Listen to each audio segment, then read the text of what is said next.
Good evening all, and happy Halloween. Just before the video begins, I want to say that if you are still waiting on that face reveal, all that you need to do is go to the description and check out my second channel. I create Harry Potter content on there, so if that's something that might interest you, feel free to subscribe. But anyway, tonight we're celebrating with 100 ghost stories, so I hope you're ready. Do you ever feel like you're being watched? Perhaps a cold breath chilling down your spine, even though you live alone. It's time to get comfortable and let the darkness take control. This happened about 8 or so years ago, around Thanksgiving at my grandma's house. Everyone was asleep except for me. The only people in the house were my grandparents, my mother, brother, and I.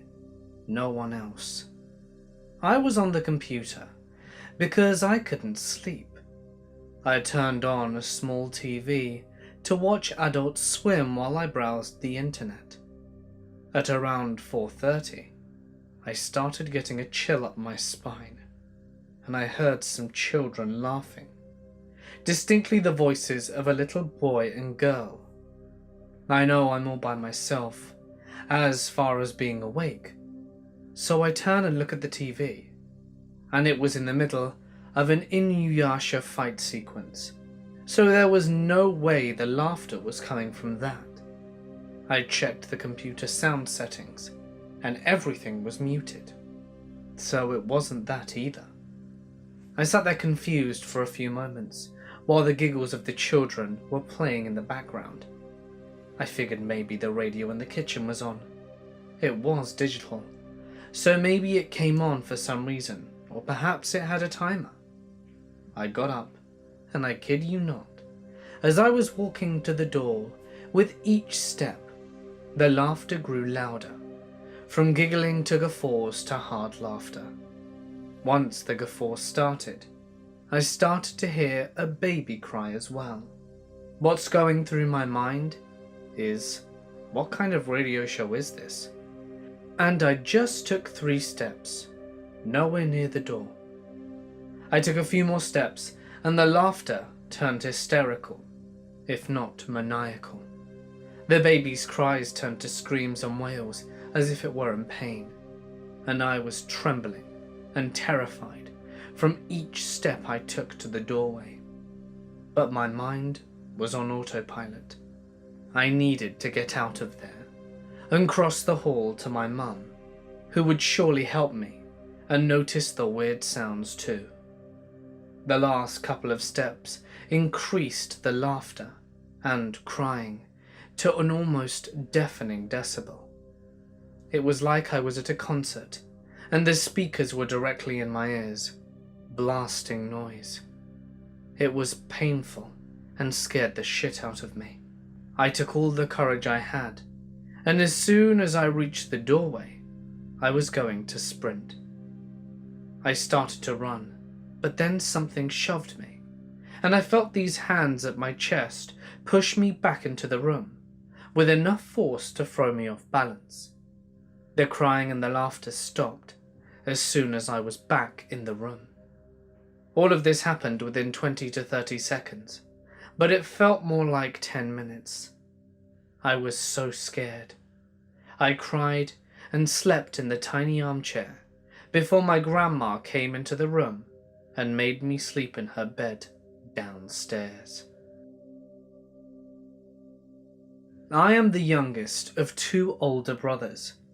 My middle brother had passed away in 2005, and one of my cousins had given birth to a boy a few years later. So, he's never seen or heard of my brother before.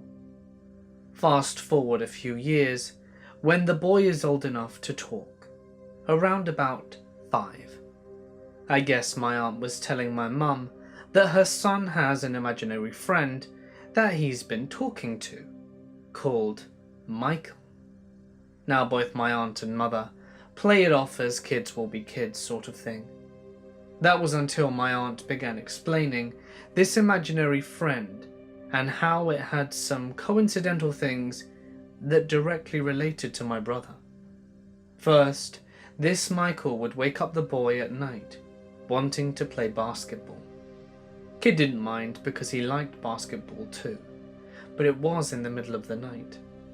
Secondly, Michael tells him he has an owie and points to his throat. I'll get to that bit later. Then the trippy part comes, when my mum went to visit my aunt. She was sitting on the couch watching TV while my cousin and her son walked in. Her son was hesitant at first and then walked back into his room. My cousin went to my mum and told her. He was being shy because he told me that is Michael's mum.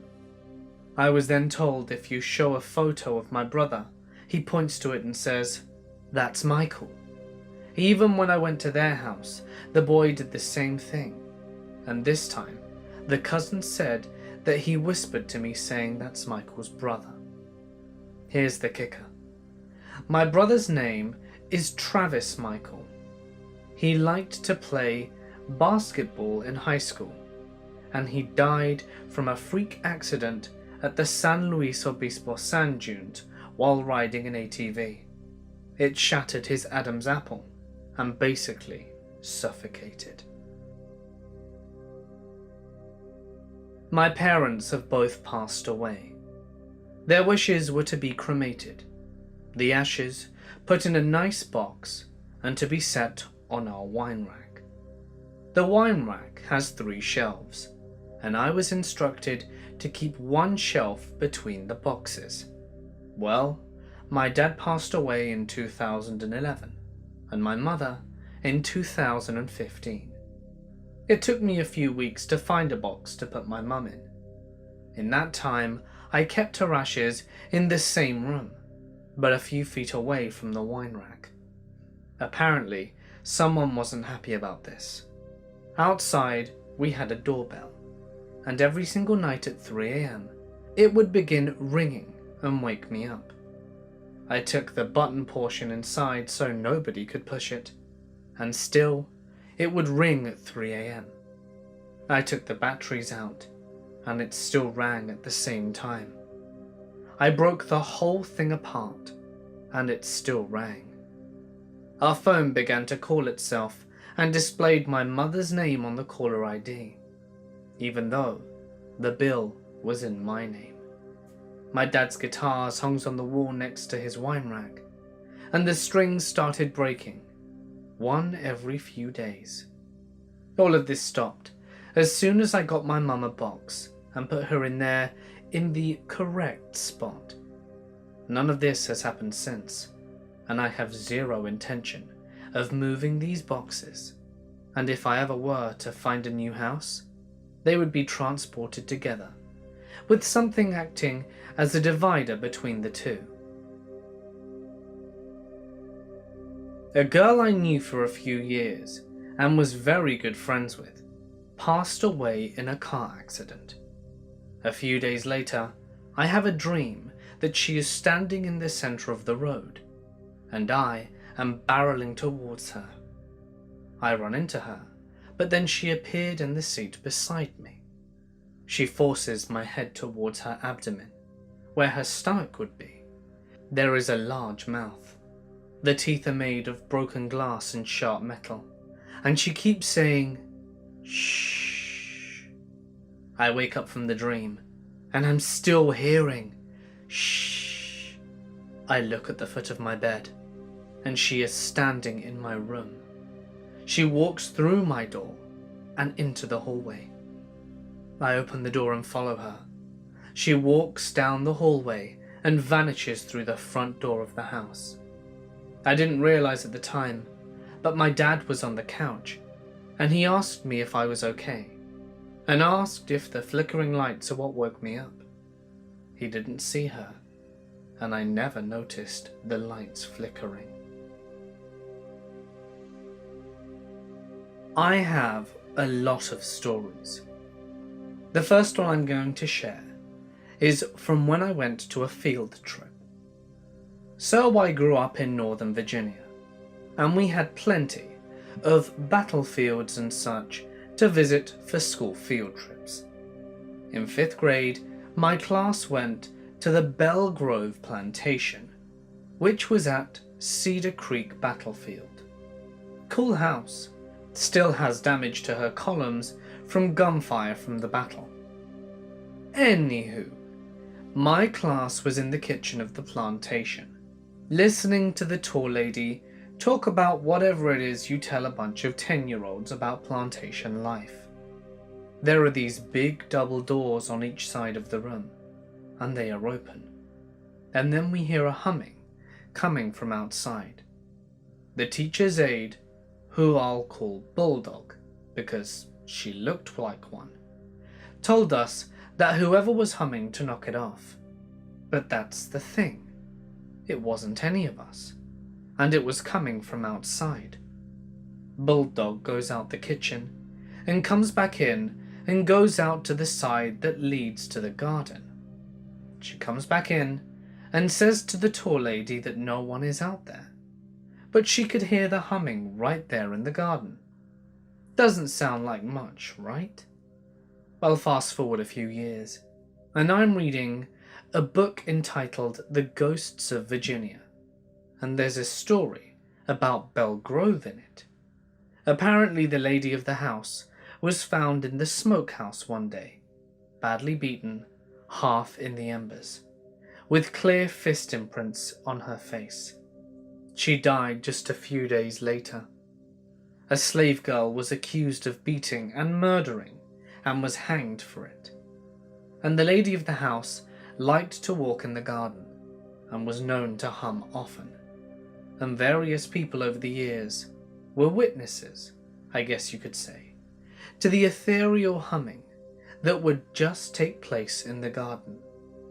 That just thoroughly freaked me out when I realized that I witnessed it too. When I was 14, my father died. There's no need to be sad about it. He was an arse. When he was alive, he loved to sneak up on people and scare the crap out of them. One of the ways he'd do that was to just silently creep up and chill out in the corner of your vision until you realized there was this arsehole staring at you. After he passed away, I'd be sitting in the living room watching TV, and I would see him just glide up into the corner of my vision across the room and stand and stare at me from the front entryway. I'd look over and poof, nothing there. Now this can easily be written off as me being tired or my mind playing tricks on me. But that isn't all of it. Dad loved to watch history and nature shows, and this was back when the History, Discovery and A&E channels actually played decent documentaries and biographies and the like. He was an insomniac, so he'd always be up late with one of those channels on, and the walls were incredibly thin, and I'd always have to beg him to turn down the damn sound so that I could sleep when I was a kid.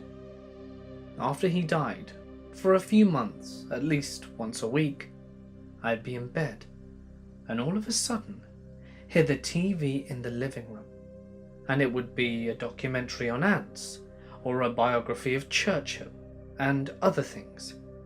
It spooked me definitely. My brother wasn't doing it because, for one, he's deaf, and if he were to watch TV, he'd mute it. And also, he has his own TV. My mum worked nights, and it always happened when she wasn't home. And at this point, my sister had been living on her own for quite some time.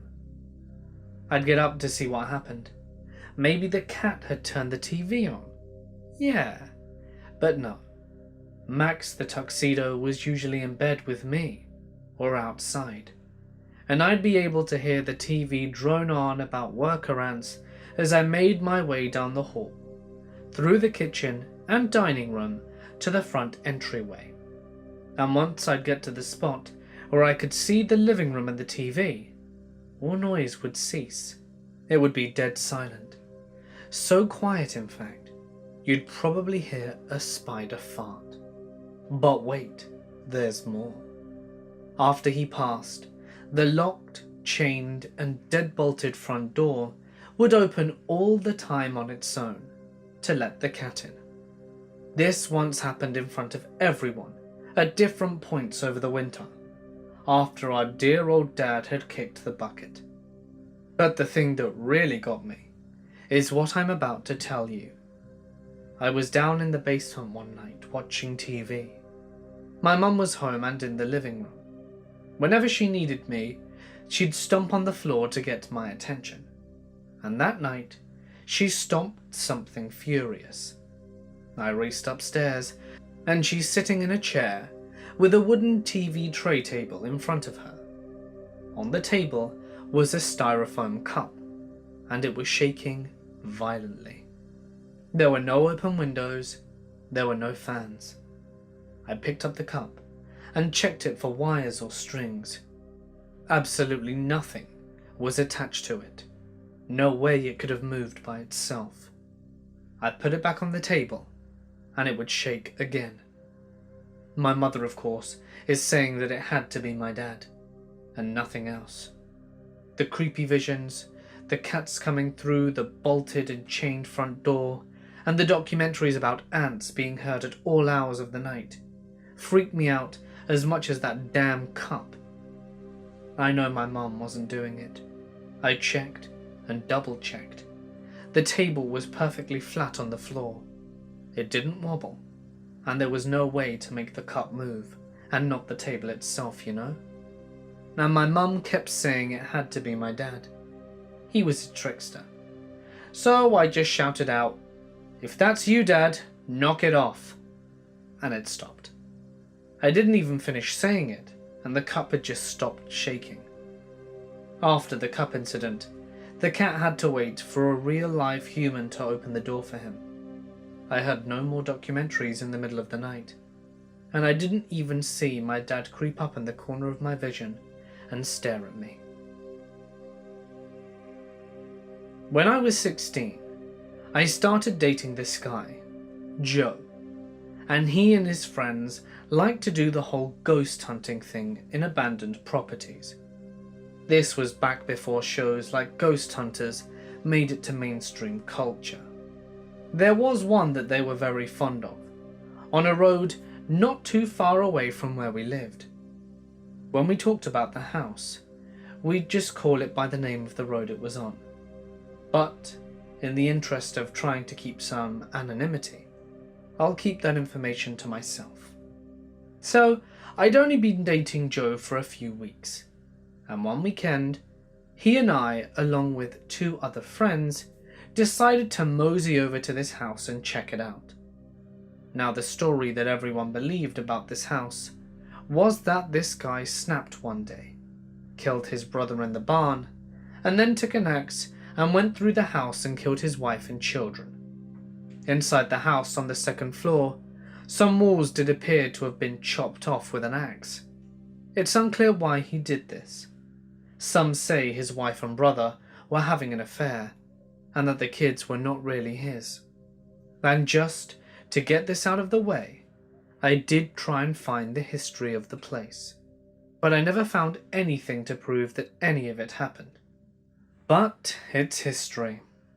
Well, I'm not sure if it had anything to do with the things that happened there.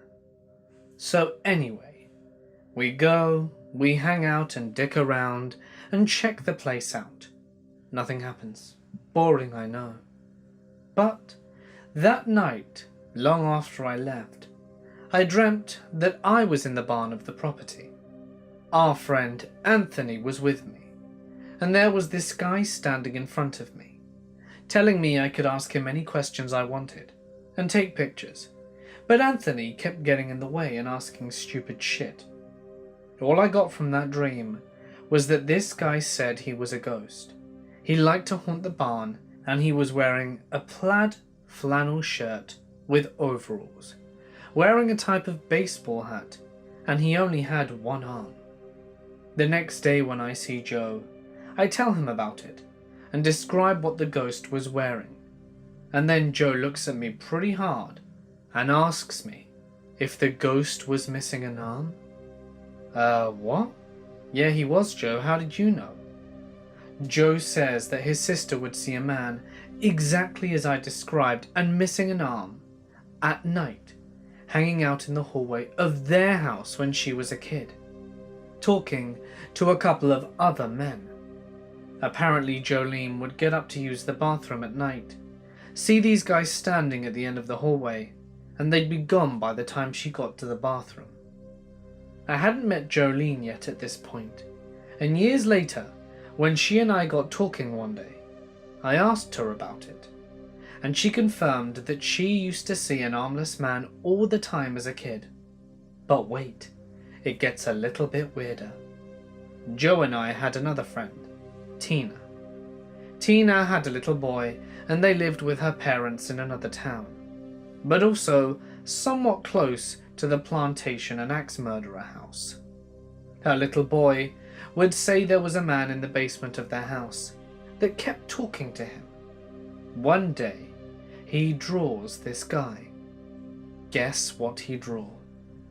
I have no idea if this thing was a ghost or what, but the fact that 3 different people saw him in some way years apart, but he always looked the same, genuinely creeped me out. The other story with that house, oh man.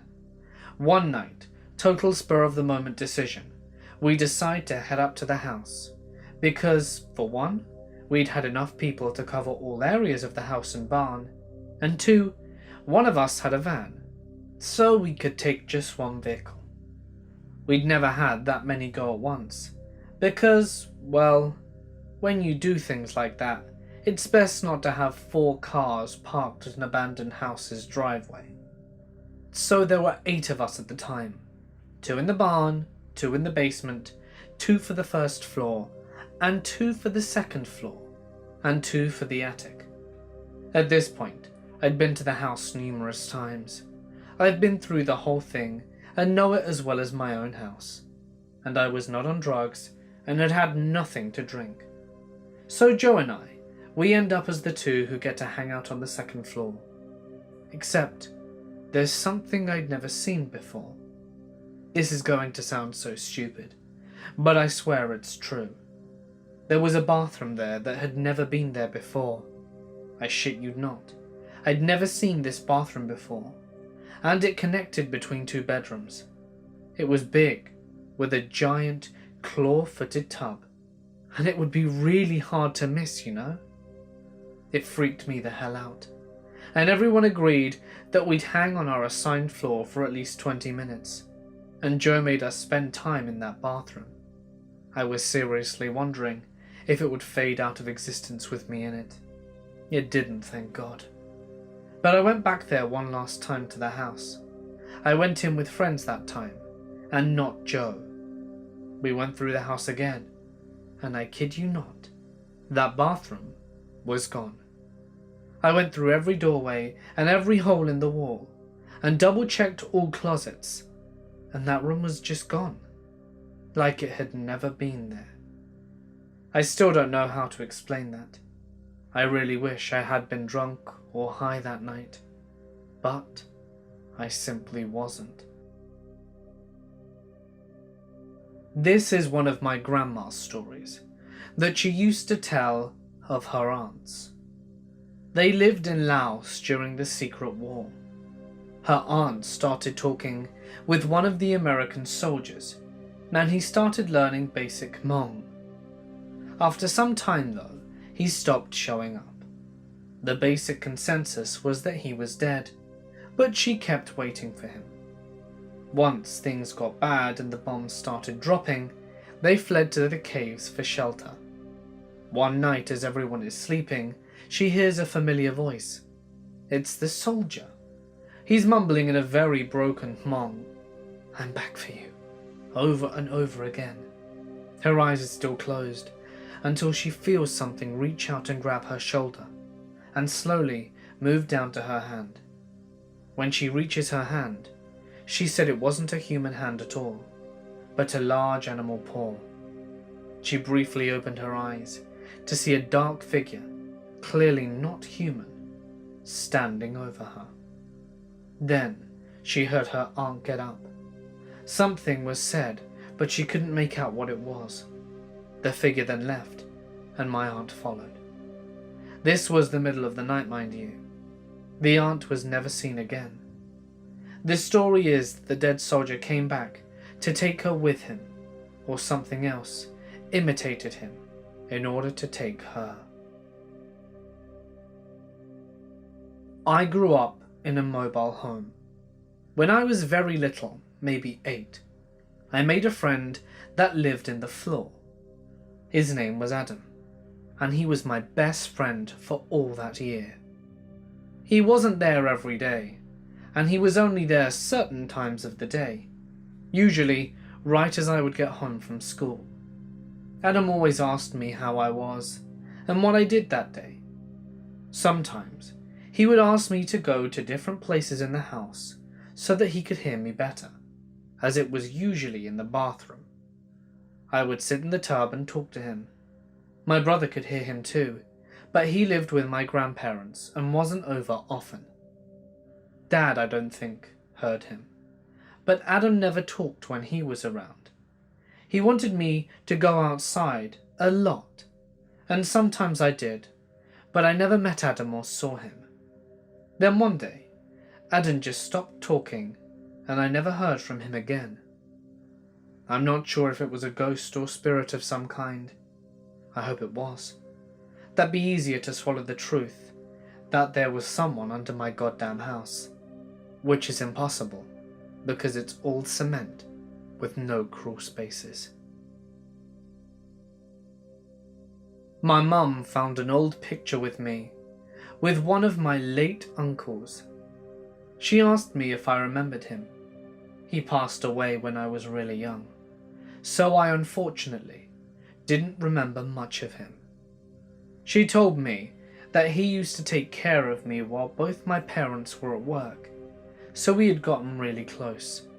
He was essentially another father figure for me at the time. Supposedly, my parents were woken up one night by me crying and screaming his name. When they came into the room, they found me holding that picture of us, the one I mentioned earlier. They got a call from my aunt that morning that he had suddenly passed away. My mum said the only other times I've ever cried like that was when my dad had to leave for deployment. She's convinced that was my uncle saying goodbye to me that night. My great-grandmother watched my great-grandfather die. They were truly in love forever. After he died, she woke up every morning and said, "Damn it," because she was ready to pass away. My great-aunts would hear her talking on a baby monitor they set up, talking to members of the family who had already passed away. Finally, one afternoon, they heard her go, "John, finally, why are you always so late?" They were frozen, as John was my great-grandfather's name. They walked in 10 minutes later, and she had passed away. She was just waiting for her husband to come and get her. In middle school, we took a trip up to Cataloochee Valley in Appalachian, North Carolina, to look at some historical houses.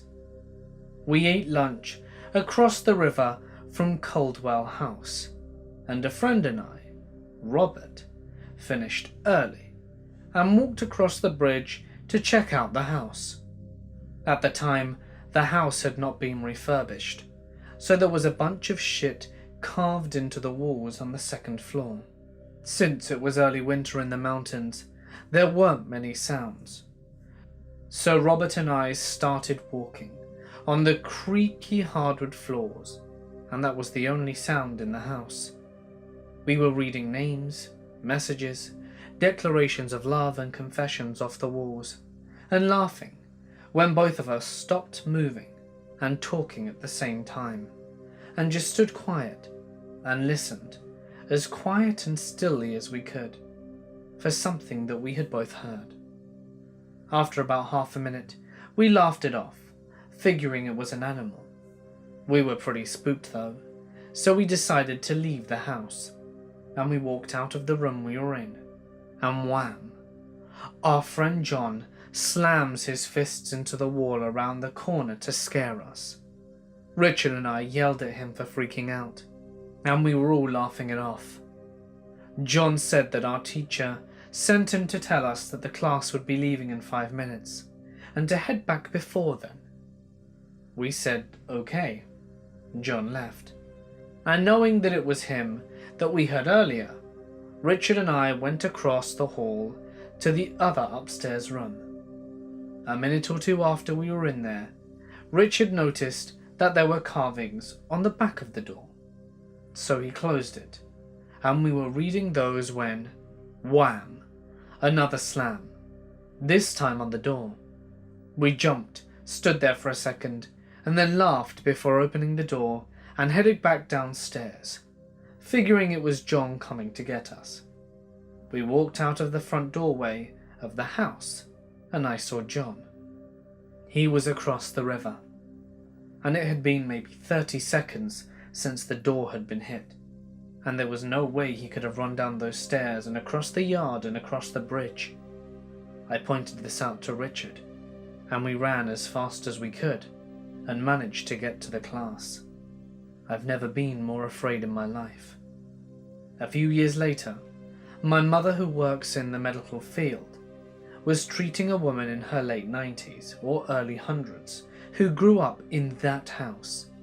Apparently, since town was so far away back in the early 1900s, the Caldwells weren't able to bring family members into town to a hospital or doctors if they were sick or old or going to die, and a good number of Caldwells died in that house. They were buried hardly a quarter of a mile away. I was on deployment to Iraq. A buddy and I were sitting in a guard tower in the middle of nowhere around 1 AM, in the middle of June, and all of a sudden we hear a bunch of dogs start losing their minds, barking, growling, howling, from what seemed to be in every direction. Now, there are a bunch of Middle Eastern and Iraqi stories about dogs barking at night, meaning a demon is near. But we were grown men with weapons, explosives, and a radio, so we're good, right? No. A few seconds after the dogs start going off, an enormous gust of wind with a temperature that feels nearly Arctic hits us. Now our hair is standing on end. We were watching every direction with rifles drawn and trying to raise the other towers and TOC on the radio. After numerous radio checks and nothing in return but static, we really began to kind of freak out. I asked my buddy Weeks to go check the TOC on foot, and checks in to see what's going on. After much debate and heated discussions as to why he's the guy that needs to go, he begins to walk towards the ladder down the tower, and he reaches down to the floor and lowers himself. Another gust of wind comes knocking down the ladder and completely blowing off the camo net on the top of the tower. So he's hanging on the floorboards, feet dangling about 20 feet off the ground in full kit. I lunge and grab him and finally get him up, and he probably weighs about 250 pounds in full gear. I frantically try to raise somebody, anybody, on the radio, and finally we get hold of our TOC, explain the situation and get a "sit tight, there's something going on with the other towers." So we sit tight for what seems to be hours, but is more likely minutes. When the SOG, Sergeant of the Guard, comes out in a pickup and starts talking, it turns out nearly every other tower had experienced the same thing, and another guy that was walking from the makeshift chow shack to his cot got hit in the head with something and nearly knocked out. No one was around, and nothing was found on the ground that hit him. So now we had a platoon of grown-ass men in a combat zone, all who've earned their combat infantryman's badge, pretty much shaking in their boots. To this day we all still talk about it, and no one knows what it was. We asked our interpreter about Iraqi ghosts, and all he would say is, "There are ghosts here, but I cannot say his name." Naturally, this sent us all into a fit. This was over 10 years ago in Iraq, in a very small outpost, and connection to the internet wasn't that great or reliable. So every effort we made to try and Google what it could be either failed or led to more stress-inducing stories and images. I still get chills. This isn't my ghost story, but my husband's.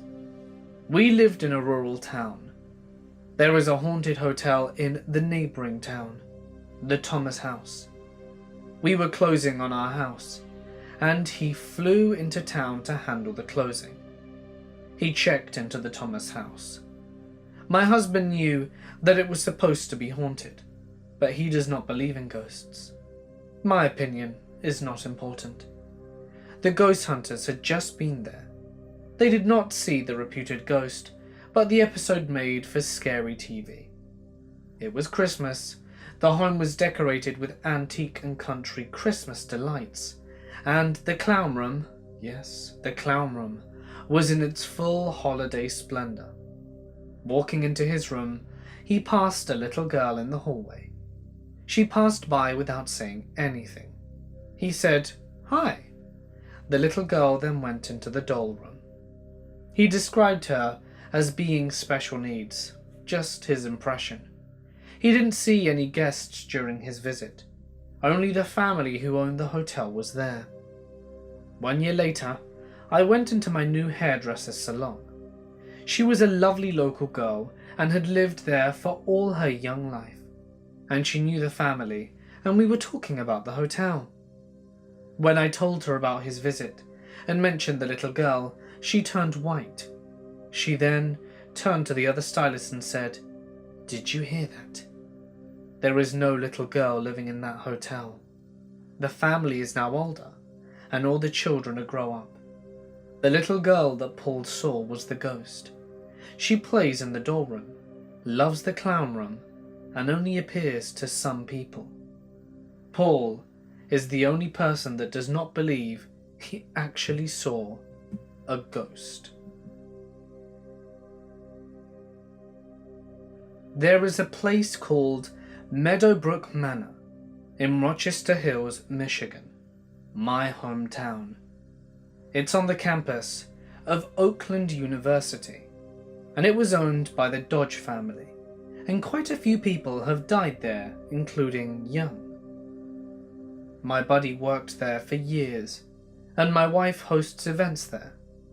I even proposed to her on the property. The house is both beautiful, with stuff like secret staircases through bookshelves, but is also very creepy. There are a few known ghosts, including Caramel Apple Girl. The story is she is a very young, quiet ghost that lives in the house and holds a caramel apple with peanuts. Numerous people have claimed to see her, including my best friend, who was a no-bullshit guy who would never tell anyone. He was cleaning up at the end of an event, and there he saw a girl on the staircase eating a caramel apple. He asked her, "Are you okay?" And she said she was lost. My buddy said to hold on, and that he'd find her parents so that she could come down. He turned to grab her phone for a moment, and turned around, and she wasn't there. He checked the stairs, and the peanuts were there. He and a few others roamed around the house looking for the girl. He called me over, and I drove over there real quick, because I thought this was awesome. After another 30 minutes of searching, we finally called the police, and the employees locked the place up. When we were on the side of the house chatting with the university police officer, a light turned on one of the bedrooms and we immediately freaked out because that house had been searched for hours. My buddy looks at the two cops and they look at us and we're all figuring out who's going to do what. The cop starts to walk over, stops, looks at us and says, "Screw that," because he had heard the stories. He called in a bunch of backup before searching, and apparently there were no peanuts on the stairs when they went in. There's a bridge near where I grew up in the middle of nowhere, Tennessee, that is notorious for screaming at people at night. The screams aren't audible to houses nearby, and supposedly you have to sit on the actual bridge to hear the scream at all, though I personally haven't tested it or anything. The common explanation is that it's a bobcat that lives under the bridge, but people have checked with dogs and find nothing. Well, some friends and myself had all heard this story for years while growing up, but had never tested it. So one night after a few beers, we get up the notion that we're going to test it. 5 drunk guys pile into a beat-up car and drive down and park on the bridge. It's 1:30 a.m. and it's dead silent out. We sat there for a good 45 minutes and nothing happened. We had the windows down and had started debating whether or not it was all bullshit when this scream happened. We had the lights off and there was a moon so you could see pretty well, and there for sure wasn't anything outside the car, but it was loud and sounded like a woman with particularly powerful lungs having her skin ripped off right outside the window of the rear passenger side that faced off the edge of the bridge. Now, I've heard bobcats in heat while hunting, and they do like to scream. It's hard to describe, but they do it in little repeating bursts. It was a good 3 to 4 seconds of extended screaming at incredible volume. We tore out of there like a demon was chasing us. A couple of miles down the road, we finally stopped and actually processed what happened. My adrenaline was going so badly that I was so scared and shaking uncontrollably. One of my friends had actually pissed himself, which I'd never seen anyone do. One of my friends immediately left the car and vomited. To give what I think was a good frame of reference to how actually terrifying this was, my friend whose car we were in wasn't even mad at the friend who pissed all over the seat. It was insane. To this day, I have no explanation for it. When I was a senior in high school, my mum and I went to the Glore Psychiatric Museum in St. Joseph, Missouri. I knew nothing about it, except that my aunt wrote a paper on it for her psychology class, and it was supposed to be really interesting. The museum itself is a separate, newer building with the actual old hospital next door. The exhibit has a bunch of equipment and patients' belongings from when the psychiatric hospital was running in the early 1900s. So there were lots of creepy relics from the golden days of messed up therapy and questionable procedures. However, none of this really bothered me. Side note, the museum also has separate exhibits about Native American tribes local to the area and the Pony Express. We entered the main floor. Nothing too interesting, just a gift shop and little displays. I felt fine until we reached the second floor, where the psychiatric exhibit began. As soon as the doors opened, there was a figure.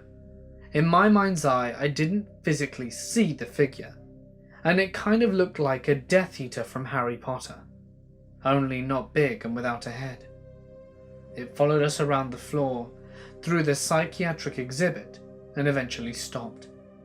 I told my mum to keep her feelings to herself, so I wouldn't have a biased experience. I looked at the items left behind by former patients, and I felt a presence telling me not to touch any of them, or something bad would happen.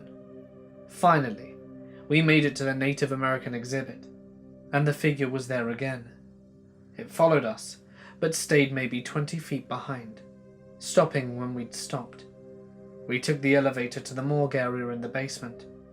You'd think I'd feel something. Nope, nothing.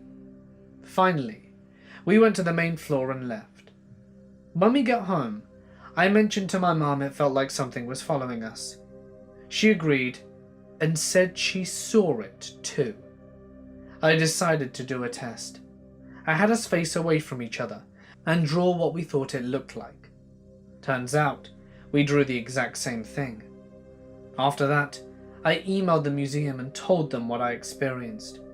I didn't think they'd reply, but they did.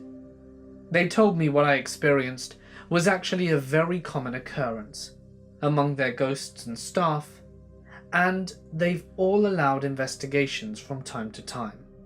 So yeah, Glore Psychiatric Museum. I used to work as a cook in a tea room that used to be a brothel back in the 1800s.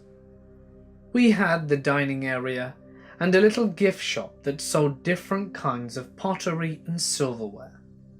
I would often be the last to leave and lock up, and would hear random sounds like footsteps or something falling on the floor quite regularly, but was never fazed by it. One night, I was called in late to start prepping stuff for the Sunday brunch, so probably at around 10 to 11 p.m, I hear footsteps upstairs and hear the lights coming on. I knew I was the only one there at the time, so decided to investigate. I walk up the stairs and look around. Everything seemed normal, so I turned out the light and headed back downstairs, when I see the lights come back on. I'm starting to get a bit freaked out, so I yell, "Hello?" with no response. I walk back upstairs to turn the light off, and as soon as I reach for the switch, I see this large vase just sort of lift up and move to the right, then drop to the floor. Holy shit, I was so freaked out. I called my boss and she casually brushed it off like, meh, it's regular here. I was helping my younger brother move into an apartment with his buddies and had to bring my two very young daughters with me. My youngest at the time was about 2.5 or 3, and fearless. She went to every room with my brother, exploring and having a jolly old time, until she got to the kitchen. Upon entering, my daughter froze.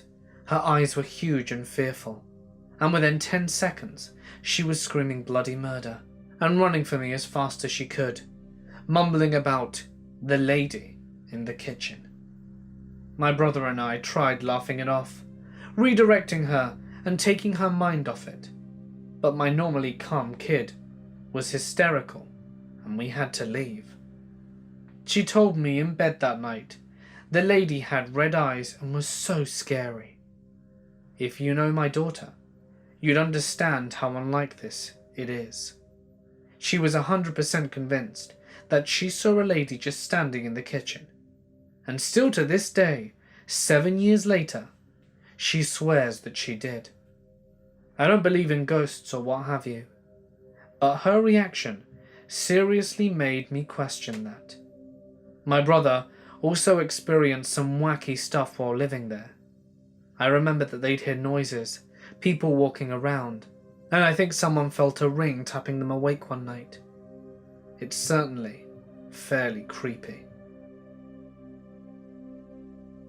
I used to live in a 1-bedroom apartment a number of years back.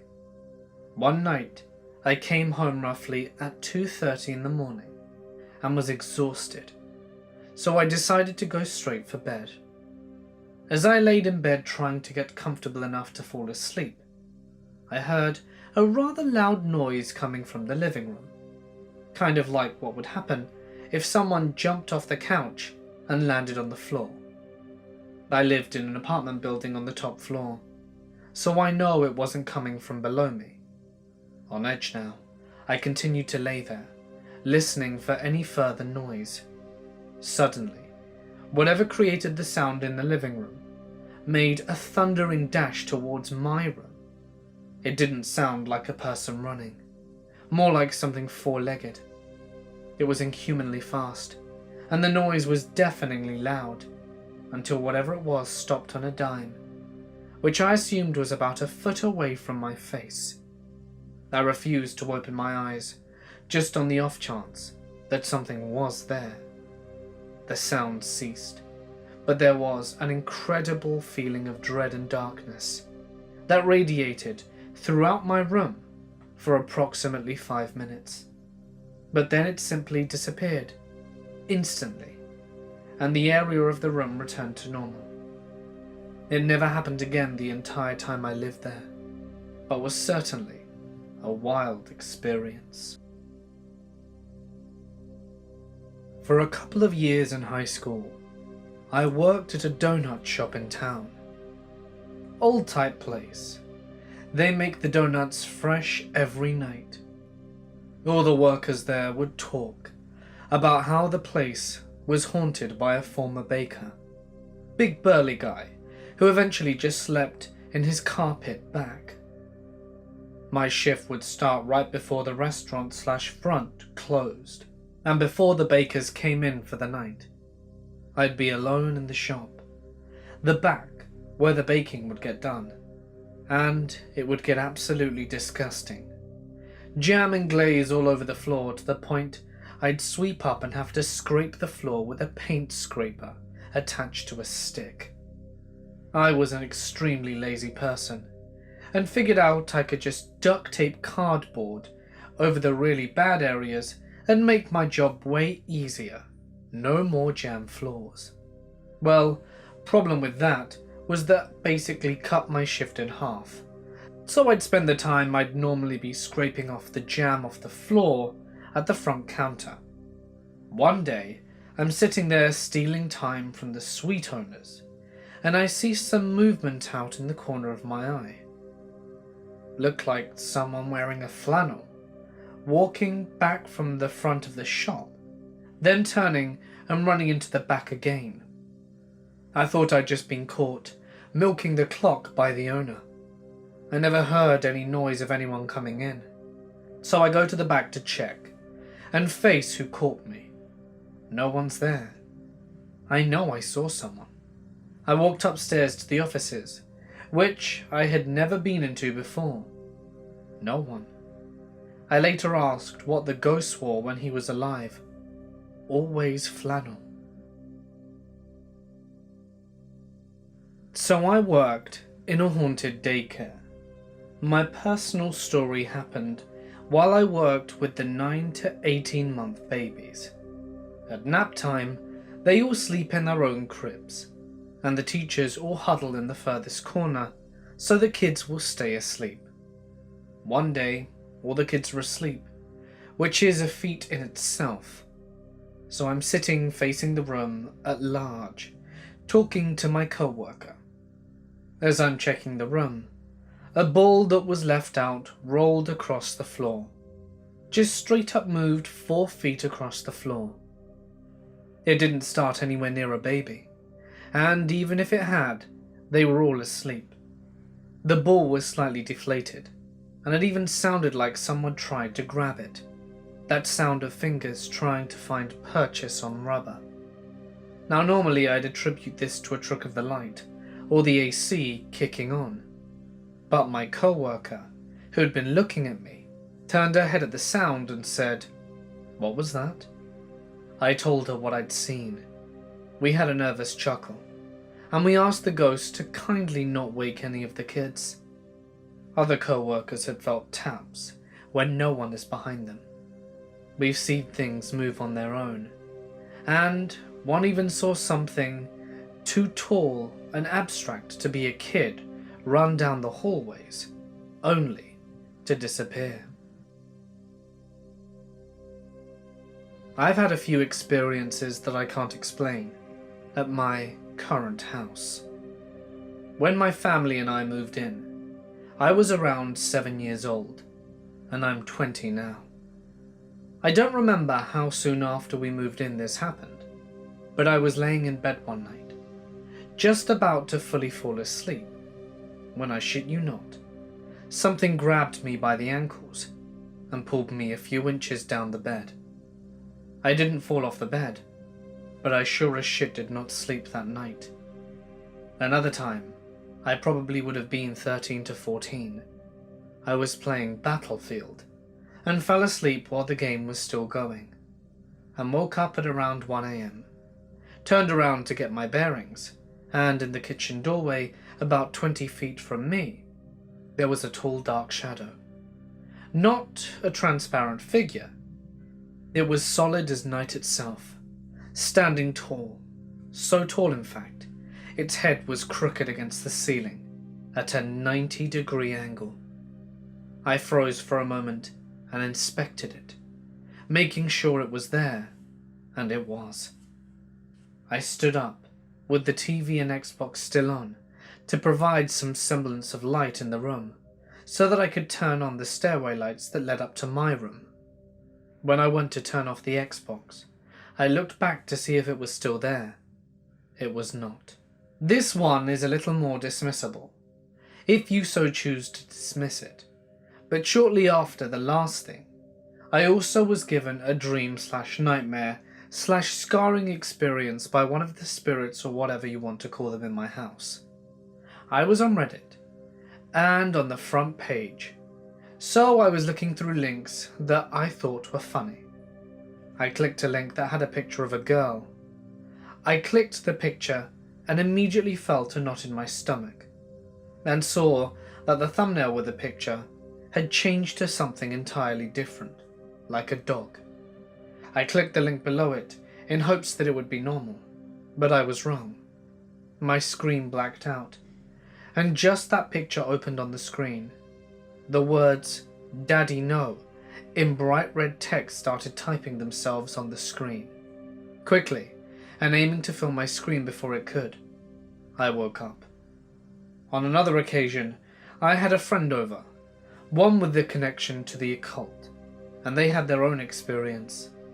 He saw a figure in the kitchen doorway, same as I saw, same time of night, after the two of us had fallen asleep. I took that as solid confirmation that I'm not going insane. On another occasion, I was at a friend's house, and we were in the basement playing video games, and decided we wanted snacks. Now my friend had their own experiences in their house, so they said we should set up a camera in the basement to film while we were gone to see if, on the off chance, we would capture something. We set up a Mac with the webcam recording the couch where we were sitting. Upon returning to the basement to get back to the ever-important video games, we inspected the video to see what we captured.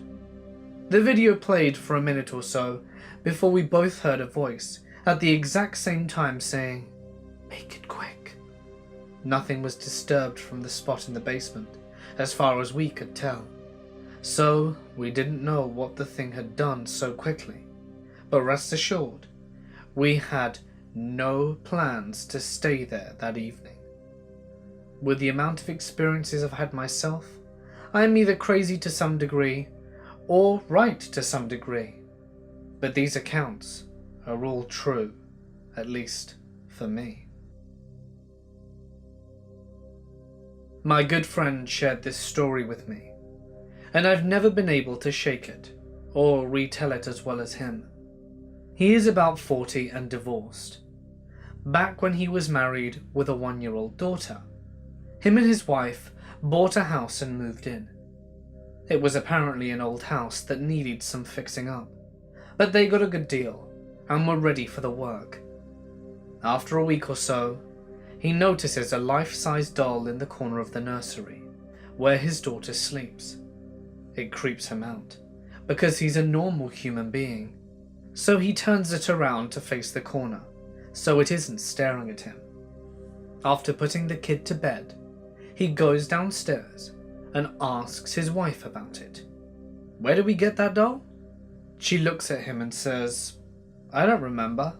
I assumed someone gave it to you for our daughter, and we moved it here." He's a little weirded out, because he didn't remember moving the doll, and wonders if maybe it was in the house when they moved in, and he didn't notice it. The next morning, he goes to get the kid out of her crib, and notices something. The doll isn't facing the corner anymore. It's looking at him again. I'm getting shivers already just remembering him telling me this. That's enough to creep anyone out, so he throws it in the closet and shuts the door. At night, he has an argument with his wife. I don't remember what it's about, and it's not really relevant.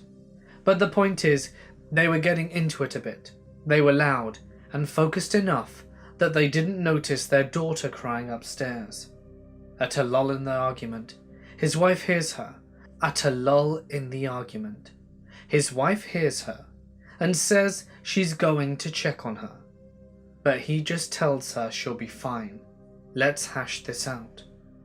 Another minute goes by, and suddenly he realizes he's practically having to shout over the noise of his daughter screaming from her room. It sounds different.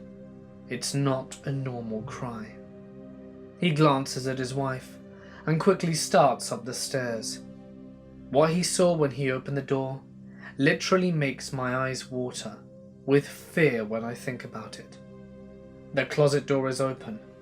The life-size doll is sitting next to the crib, motionless, and its arms are reaching through the bars towards his daughter, just stiff and motionless, like it was caught in the act, before returning to a dolled state. Needless to say, the doll was thrown out, and I believe burnt. There's no explanation other than something seriously demonic. This story of that house goes on for much longer though, and I always get shivers trying to remember it. We have some close family friends whose son died in an accident when he was 12. This kid was incredibly strong-willed and often mischievous, and he remained that way after he passed. He would often appear to his younger sister, who had been the one to find him after he died. His father was a violinist, and as he was playing for his memorial concert, she noticed him sitting on the edge of the stage.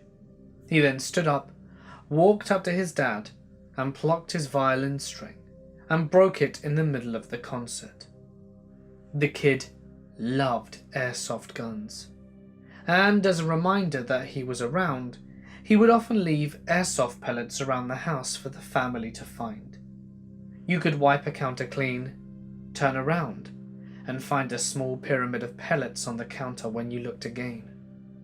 Soon after he passed, my mum introduced a friend of hers to the family, who started visiting the family weekly for a class the mother offered. When this friend was young, she used to see and talk to spirits, but hadn't had any experiences in years. After she started visiting them, he started appearing to her on the car rides home, and have her pass on messages to his mother. She would come back and relay very personal memories that she couldn't have possibly known. This went on for a few months, until one ride home, her infant started giggling and squealing for no reason. She looked in the rearview mirror and saw him playing with, and I think tickling, the baby. This freaked her out, and she told him he had to go, and he never came back again. The final most profound thing he did was a year after he passed. On the day that should have been his bar mitzvah, which he had been preparing for, the family had a memorial that day, and when they got home, they noticed someone had left them a voicemail when they were gone. They played it, and it was the song that was supposed to be played in his bar mitzvah, sung in these angelic, ethereal voices. They kept the voicemail for years and showed it to my family, and it was honestly one of the most beautiful things I've ever heard. I've had quite a few stories from when my father passed as well. Some creepier, but this one is certainly my favourite. I was 13 and living in a small farming town. It was close to Halloween, so the change in seasons was in the air. My friend was staying the night with me, but by 10 p.m. we were bored and decided to walk to their house that was about 2 miles outside town. We reached the edge of town, and the last streetlight illuminated the start of the empty country road that we had to walk along. We didn't think twice about anything scary, as it was mostly fields and tree lines, with the worst predator being the occasional coyote. We walked far enough down the road that the streetlight behind us was a distant oasis of light. It provided just barely enough illumination to remind us it wasn't all empty fields along the road. There was also a cemetery that ran for a short section beside this part of the road. My friend tried to jokingly say scary things, but their words echoed hollowly in the silence. Just as we reached the end of the cemetery and the tree line separated from the fields, we heard a noise. There was something in the trees, and it was big. It was making a lot of noise, but it wasn't thrashing wildly. It seemed to be moving towards us slowly, but purposefully. The sound of the dead tree limbs breaking as it pushed past them sounded like explosions in the darkness. That was the first time in my life I understood a deer in the headlights. Even though my heart was hammering in my chest and adrenaline was being poured into my system, I was frozen. The primal part of my brain was screaming danger, but it wasn't providing me with any choices to pursue. It wasn't until a blur of movement crossed in front of me that my full mental faculties engaged. I was able to process the fact that movement was my friend running past me down the road as fast as he could. I decided that was a valid option and took off as fast as I could. We reached my friend's house safely, and we spent the rest of the night theorizing what was in the trees. In the morning, I walked back down the road and past the cemetery. During the day, the eerie atmosphere was gone, and in the light of day, I was able to see one of the adjoining fields had a small herd of cattle. For the rest of my life, I have been 99% sure what we heard was a lone cow in the trees. It heard our voices and started coming towards us. But it's that little niggle of doubt, the not knowing for sure what it was, that causes me to lean towards a more supernatural explanation. My brother passed away on December 22nd at 4:40 a.m. in 2004. I've had a few things happen, like things flying off the shelves or hearing my guitar strings being plucked, but 2 years ago was probably the weirdest. 2 years ago, December 21st, I went to bed at 11 p.m. I usually keep my phone on silent, but I was woken up by my phone ringing in the middle of the night.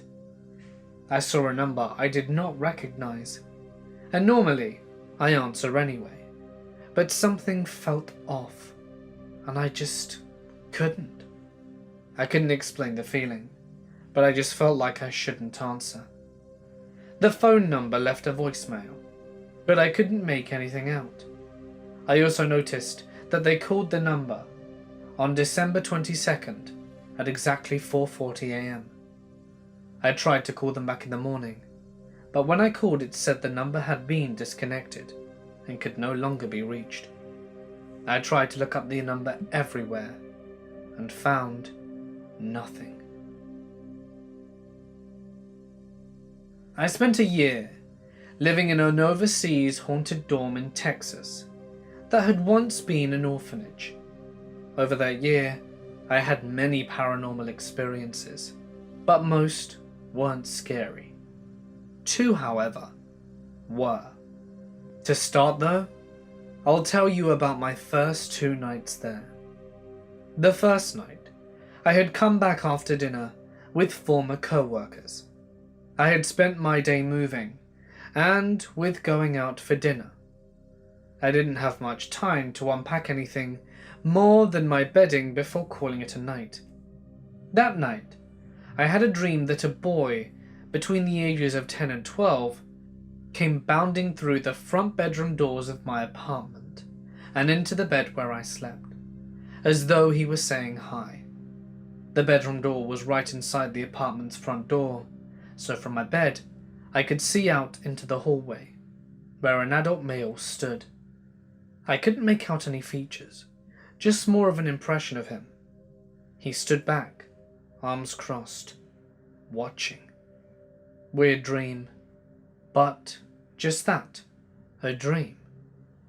When I woke up next morning, both my doors were wide open. Maybe I didn't shut them all the way, I thought, even though I'd sworn I'd locked them. Maybe one of the girls was curious and snuck in, except it happened again the next morning, and I know the doors were closed and locked. I wanted to set that up before I tell the first scary incident. It's important because the floor was haunted by 3 ghosts, a preteen boy, a nun, and an evil male spirit. A fact I didn't learn until after I'd been there for more than a few weeks, and already had a handful of experiences under my belt. I've never been good at the whole sleeping thing, and at the time, falling asleep often took hours. When I did fall asleep, the slightest thing could wake me up. One night, I awoke with a start. It was like someone had put their hands right by my ears and clapped loudly. When I woke, I looked at the foot of my bed and saw a tall, dark shadow that blocked part of my door and the small sunken mirror to the left of the door. My bed backed up to a window, and the streetlight outside kept my room pretty well lit at night. It made the black shadow I saw seem ever deeper in comparison to other things I could see in the yellowy light. Of course, I didn't just see the shadow. I felt overwhelming hate radiating off it. Whatever it was, didn't want me there. Problem was that I couldn't escape. I would have had to run right to it, as it blocked the doorknob. So I did the only thing that I could think of that didn't involve escaping through it or jumping out my 3rd-story window. I threw the blankets over my head and repeated the Lord's Prayer until I fell asleep. I did see the shadow once more, in a situation similar to the first. The only difference is that I saw the shadow start to form. It started as a black ball that spiraled out, growing into a shadow person. I handled it as I did the first time, hiding and praying until I fell asleep. I am convinced these visits were the evil male spirit. The second terrifying thing happened on the 1st floor. My boss asked me to catalogue what was in the 1st floor rooms that were not occupied. One of the RAs went with me, and together we walked from room to room making a list of what we found. Directly under my room was a laundry room, but unlike the one on my floor, this one contained a hallway that stretched back in an S shape and was lined from floor to ceiling with storage closets. As we walked deeper within the hallway, we grew quiet. Everything felt wrong, like if we kept walking further, we would see something horrible, or worse, we couldn't make it out alive. So we bailed. My boss would understand. Upon leaving the laundry room, there was one room left to check. I opened the door into what seemed like a monster storage area. A window on the far wall showed a few outlines of shapes. I remember seeing a bicycle wheel, but not much else. and the room was so dark. It also felt so much worse than the laundry room, and I couldn't bring myself to reach into the gloom and find a light switch. If I had a flashlight, I know I would have turned it off. The room radiated evil, and I knew that turning on the lights would illuminate whatever was the source of what I was feeling, so I slammed the door shut in a hurry. Here are a few other stories of what happened in the haunted dorm. The dorm I was in was a high school dormitory, located in the high school. However, the school itself was operated by a 4-year university, located down the street. During my first week in the dorm, I had another head-scratcher of an experience occur.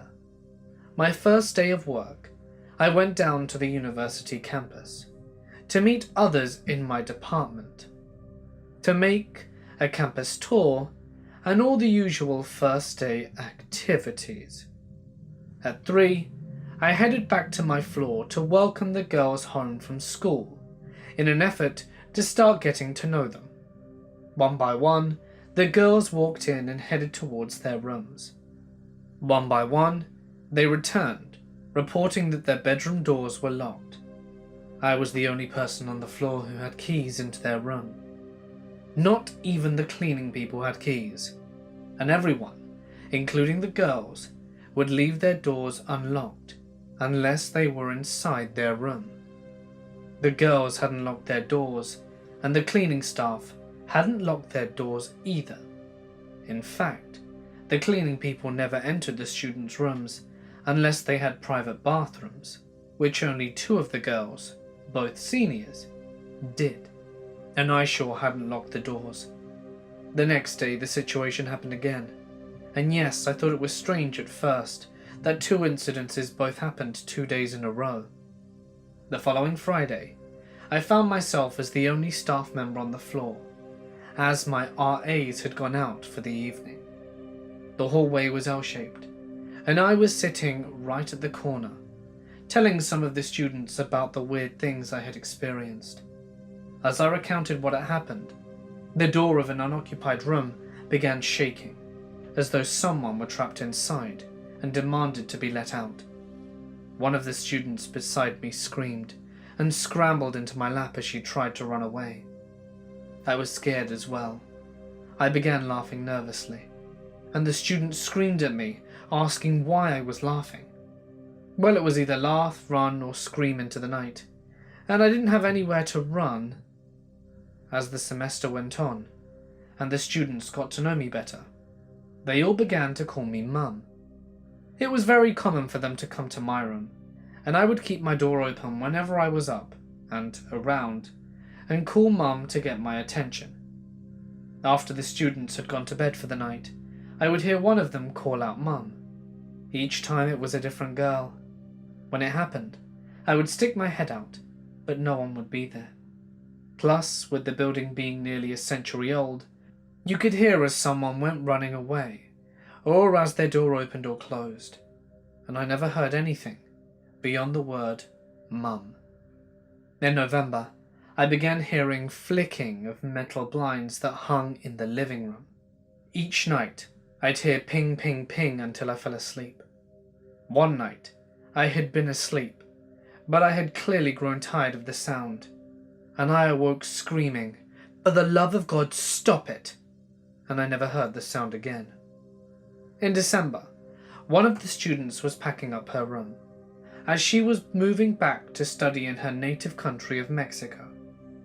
She reported hearing a woman's voice softly praying in Spanish. It was our first visit from the nun, but she would become part of my life during the next semester. In the spring semester, all of the hauntings were benign. One of the seniors moved next door to me, and my side of the L was much quieter. When she moved, we both began to experience something new. At 12:30 a.m., I would hear one single knock on my door. 5 minutes later, the same thing would happen to her door. This occurred nightly for the remainder of the semester, and in each case, we would peek outside our rooms, but we wouldn't see anyone or anything. As summer neared, my life became more stressful. The job was taking a toll on me, and I worked 120 hours a week and only had 1 or 2 days off a month. The girls were preparing to leave for summer, but I was trying to figure out if I wanted to stay another year working in the dorms or if I wanted to return to school full time. At the time, I was also preparing to have outpatient surgery to have something removed from my sciatic nerve, and 2 of my RAs didn't like that I would have to take a couple of days off right before the semester ended in order to recover. I was also nervous about the fact that I would be living alone in a haunted dorm for the summer. So I admit, I was not in the best mental health, which may colour how I perceive what I experienced. As the girls left, I found something strange started happening when I went to bed. At the time, I slept on my stomach, like a starfish spread across the bed, and I would feel the covers flatten between my legs. Then, the mattress would depress, as though someone had sat between my outstretched legs. Then a soft hand would touch my calf. I should have been terrified, but when the hand touched my leg, I only knew peace, with such a calm, warm feeling come over me. I wound up falling asleep quickly each night, and I'd like to think it was the nun helping me calm down from the stress I was experiencing in my personal and professional life. I haven't figured out who was responsible for all the hauntings. I think the doors being locked, the voices calling me mum, and the knocks were all the boy. If I'd had to guess, I'd say the door rattling was him as well. It didn't seem malicious, just timed perfectly to scare the students and myself. My BFF once mentioned to me that her boyfriend could see and feel ghosts and spirits. He's kind of a one-upper, so I brushed it aside and never thought more of it. One Saturday night, we're all hanging out at my house, where I lived with my mother at the time. We weren't drinking, just hanging out and chatting. Suddenly, he went very still and silent.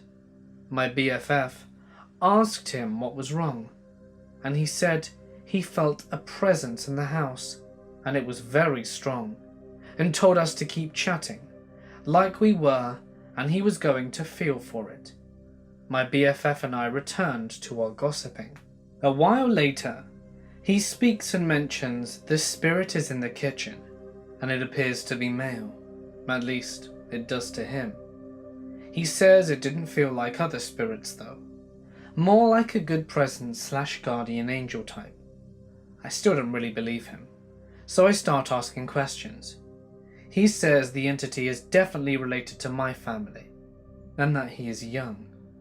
Then suddenly he turns to me and asks, "Did your mum have a miscarriage?" The blood drained from my face, and I get goosebumps everywhere. My mother miscarried a child before me. It would have been a boy, my older brother. There's no way he could have known about my mother, because my BFF had no idea either. Then he said, had she named him? He's trying to tell me it starts with an A. I started trembling. My mother had told me she had planned to call him Alex. He went on to explain how he believes it's my unborn older brother, and he's a guardian angel figure to my mother. He assumed he was there at the time to watch over her. It was unbelievably scary and accurate, because at the time, my mother was going through a really bad bout of depression. I've never doubted his ability after that. When I told my mother about what happened, the next day, she was sobbing and thought that she felt a presence by her side. She thought it was her grandfather who she'd always been close to, not her unborn older son. And I still get chills to this day, just thinking about it. This story is about seeing my sister. She passed away 7 years ago. First time I saw her started in a dream, where she was yelling at me to stop being a hermit and go out and meet people. When I asked her how, she said she didn't know, and to put an ad on Craigslist. That's how I met my husband. Second time I saw her, I was awake. I was walking out of my apartment complex to go pick up my son from school, and there she was leaning against the building waiting. She even walked with me to the school. My son ran up to where we were standing and started talking to my sister like he saw her often. On the walk home, my sister was walking between us, and this young kid tried to walk through what he saw was an empty space. He stopped cold, freaking out, before shooting around the side of my son and running away from us. I can't remember what we talked about, but it felt amazing to see and talk to her again. Last time I saw her was 8 months ago. I was at my parents' house and walked into my niece's room to talk to her, and noticed her twin daughters, who were around 8 months old, jabbering away. I took a second look before I saw my sister sitting there in front of the babies talking to them. I commented, "Hey Jamie, do you understand what they're saying?" Not thinking. My niece freaked out and yelled at me before leaving the room. So I sat down behind the babies and we talked for about 20 minutes. My dad walked into the room and apparently catches a glimpse of my sister and kneels down crying, telling her he's so sorry. She tells me to tell him that it's all right, and that she still gets to talk and see her grandbabies, and that she loves you, Dad. I've got a few stories, but the one that stands out the most involves an old farmhouse that had partially burned down and never been demolished. The local urban legend was that the last family who had lived in it had died about 20 years before. The father killed his wife, and his children, varies on the tale, then killed himself. Then the house caught fire, or he set the house on fire, depending on who tells the story. There was a standing dare. Spend the night in the house. Supposedly someone had, and was, sent to a mental hospital. Other kids tried but got spooked, or saw something. Just keeping an open mind given my experience. There were 4 of us, kids aged between 12 and 14, who tried to spend a night in this old house. Our parents weren't thrilled with the idea, so we decided to walk to the house from a friend's house one night, while sleeping over. His parents were sound sleepers, and he had his own door out of his house, through the basement bedroom. To make a long story short, we got there. We lay down in a large room that still had some ceiling, although in retrospect this probably wasn't the best idea, but structurally we were fortunate. Then all 4 of us woke up at once, and for the same reason, near as we could tell, we'd all started to awake in response to someone screaming our names. One guy said it sounded like his mother. I thought mine sounded like my father. It was like a simultaneous nightmare. But given what we were up to, even that wasn't too inexplicable. The creepy part happened when we heard screams from upstairs. A woman's voice, shrill and panicked. It didn't sound like a scream from the movies. These were babbled words, and then some other garbled noises that didn't sound quite right. Then there was a loud thump, and then nothing for a few moments. Then we heard a gradual thudding sound, as though something were being dragged across rooms, and was knocking against furniture and doorways. We stayed where we were, each of us listening intently, until we realized that we could hear this thudding sound at the top of the stairs leading down into the room where it was at. Someone shone a flashlight at the highest point we could see. Nothing was visible. Then there was another thunk, like something had dropped a few inches onto a lower surface, like the next stair down. Within the beam of the flashlight, a flying insect took off, and so did we. I've told this story before, but exaggerated it, saying we heard sounds from where we should have been able to see something. The truth is, There could have been something upstairs, possibly with a stereo with haunting noises, but for some reason it doesn't make much sense. But it's more rational than ghosts. It still is the most terrifying moment of my young life though. My parents and I were taking a tour at a house we were looking into moving into. I remember when we walked past one of the rooms downstairs, and I got goosebumps when I looked into it. The lights weren't working at the time, so the realtor left it dark, making it even creepier for me. Fast forward a few months, and we moved into the house. I hadn't really thought about the rooms since then. One day, I was just kicking a ball around downstairs out of boredom, and at one point, I swear I could see something out of the corner of my eye. I looked towards it, and it actually stayed for a split second, and then vanished. It looked like a little girl wearing a bright white nightgown, and it was standing right in the doorway of the room. It scared the crap out of me, so I ran upstairs to tell my parents. They laughed it off and told me I was spooking myself. A few weeks later, I was doing the same thing, kicking a ball around downstairs. Again, I saw something out of the corner of my eye. This time, I didn't look right away.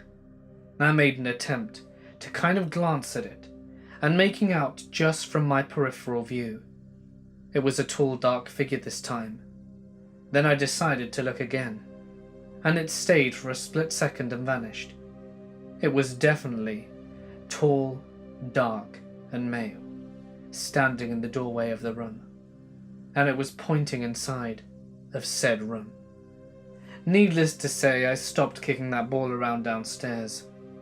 Weeks later, I woke up in the middle of the night to go to the bathroom.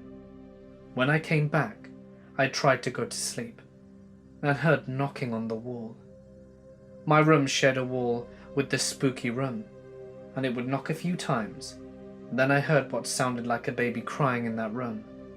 Then the knocking would start again, then repeat. It went on for a while, and I was too frozen with fear to investigate. I eventually fell asleep, and I had a dream about me walking past that room, and I saw a tall man hanging from a noose in the middle of the room, with the girl in white crying in the corner, and a little boy running in circles around the man. Since then, I haven't had any other experiences with that room, and my family thinks I'm just trying to spook them when I tell them about it. I'm now living on my own, and glad to be out of that house. My mum has always held the personal belief that there is some connection between what people call poltergeist activity and stressful, heavily emotional environments. Personally, I don't think this is any surprise, given her strained childhood and teenage years, most of which she spent living in the pub. Aside from the general delights of living above a pub in the 1970s, fights, IRA bombings all over central London, and heavy drinking culture, there are numerous types of activity that she experienced. There were 4 levels, a top attic area that was mostly used for storage, the first floor living area above the bar itself, the public bar and seating areas, and then finally, a basement. Mum didn't like to acknowledge the activity at the time, which was fair enough, since she had no choice but to live with it. On the living floor, things unfortunately weren't as active, but, as in the style with most old pubs, there was a staircase straight up from the bar into the apartment area. However, some nights, my Gram would delight in sitting on the stairs quietly and listening to the voices coming up from the empty bar below. On that floor, Mum also told me that there were mirrors lining the hallway leading into the bathroom. She just says that at night, when she had to cross that hall, she would get a strange feeling, and would never look into any reflections. The pub was bombed during the Blitz, which blew up the entire public bar, and unfortunately, everyone in it. The floor had collapsed, taking everything and everyone with it, into part of the basement. This was all rebuilt soon after, and as you might expect, the basement continued to be used for the storage of kegs and barrels. There was, however, one area that no one liked to go into, and that it was separate from the rest of the basement, and it was always a few degrees colder. The huge Doberman that my grandparents owned wouldn't go near the room, and would actively resist being taken near it. Of course, this was the part of the basement where the bombing had hit. Finally, there was the attic floor, which I believe was fairly open, and used mainly for the storage of furniture. This was above where my mother slept, and she said that countless times she would hear the unmistakable sound of tables being dragged across the floorboards. Probably most interestingly, when she met my father in her late teens, she still lived in the pub, and my dad was a policeman. When the noises would start up in the attic space, he would often go to investigate them, looking for intruders. He says that sometimes, in all earnest, he would go fully believing that someone was there, and he was about to apprehend a burglar. But he never found anyone. When I was 9, my dad started drinking heavily and turned to drugs. His addiction continued into my preteens and my teens. The house's energy changed and became dark. Doors started slamming shut, and you'd always hear someone pacing in the hallways. You would hear a phone ringing, but we didn't have a home phone. It was not a smart/flip phone ringtone. The scariest thing that happened in the house was that one night I laid in my bed and I felt my blanket slowly move down my body. So I tugged it back and there was resistance on the other end. Then I heard someone crawling to my door. My mother's worst experience in the house was when she saw the figure. She woke up one morning while I was ill to go get something at a gas station. As she came out of her room, she saw someone walk down the stairs. She yelled my name and asked if I felt better. She followed until it disappeared around a corner. When she was at the gas station, she smelt something behind her and yelled for it to leave her alone. When my parents divorced, my mum and I were left to pack and move the house ourselves. The last day we were there, as we backed out of the driveway, we saw a figure in the window, waving. Turns out, there's a theory that if a teenage girl while going through puberty has a major emotional events that continuously happen, especially if it gets with her dad, her energy can peel off and create an entity. And whenever the bad flares up, the entity will feed off the energy. My best friend lost her significant other at a fairly young age. It was a shock to everyone and just horrible. They were very much in love and had a happy marriage. I temporarily moved in with her shortly after his passing. During the few months that I lived there, she often went out of town to visit family while on long-term leave from home. I would pet sit their animals when she was away, and they had 1 dog and 3 cats together. Their dog was like their child. My bedroom had 2 thin beds that were her significant other's childhood beds. Her dogs would sleep with me, and my little dog in my bed, even though it was crowded. Now, several things happened that I knew were as a result of him letting us know he was there during the time. Some are so unbelievable, I don't dare share them. I don't need validation for what I experienced, but I think some may find comfort in this particular incident. I was asleep one night after working a double as a waitress. very tired. I woke up and saw a blinding white light in the shape of a ball over the other twin bed, as their dog was just staring at. It was about the size of an exercise ball, but brighter towards the middle. I was terrified. I screamed the dog's name so loud it hurt my throat and squeezed my eyes shut. I hid under the covers and fell asleep. Some of these experiences I kept to myself, because my friend was getting upset that these things were happening to me, not her. For whatever reason, he used me to tell her he was with her.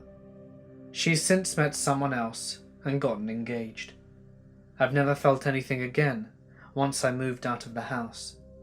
She lives somewhere else now, and we don't talk about what happened during those few months that I lived there. This is my abuela's story. When she had her first son, my uncle, she would often either be home alone or have her mother come over for the day to help around the house. Well, one day, my abuela's telling me that she and her mother were sitting in the kitchen while my uncle was in his room napping in the crib. The way the kitchen is set up, they can see into the hallway, and thus see my uncle's bedroom door is left ajar. She said that all of a sudden, this little human man darts out from under my uncle's room and disappears down the hallway. My abuela and her mother both freaked out and ran to check on my uncle, but he was sound asleep. She insists that it looked like a human man, just the size of a leprechaun or a goblin. She speculates it may have been a duende. I live in a dense part of town, near what we call the town centre. There are big, well-lit streets, lots of businesses, lots of lights, a mall, a large hospital, a nice suburban area tucked behind it all. So it's not spooky to drive or even walk at night. And I often take late-night drives to do grocery shopping at a place that's open almost 24/7. No lines, great deli. As I'm driving, like I mentioned, the area is well lit at night. I get a good look at her. Early 20s, long brown hair, wearing a kind of smart Burberry scarf and a tan sweater. Tight dark pants, brown boots, and I remember thinking she looked a bit too well dressed to be walking down that particular part of the city street at 11 p.m. But whatever. Maybe she drank too much at one of those many restaurants or comedy clubs about 20 minutes away, and decided to brave the walk home. I've done it myself. As I pass, she looks up, right at me, and we make eye contact. About 10 minutes later, I reach the grocery store in question. I walk up to the entrance and retrieve a basket. I notice someone exiting, so I move to the side to let them pass. I look up, and it's the same woman. She glances at me and grins, but keeps walking. I stood there dumbfounded as she rounds the corner out of sight. I took a few steps into the store, responded to the greeting of a passing worker without really having processed what they said, then decided to quickly walk back outside and see where she went. Despite the parking lot being very large and well lit, and the only cars being mine and the other two that were there when I arrived, no one was there. It couldn't have been another woman that looked remarkably similar and had exactly the same clothes on. That's how I feel about it anyway. But it was a weird as hell experience nonetheless. This was about 10 years ago now. I lived in an apartment with my then 4-year-old daughter, just the two of us. Odd things would happen pretty frequently. I would clean the downstairs. I cleaned very thoroughly.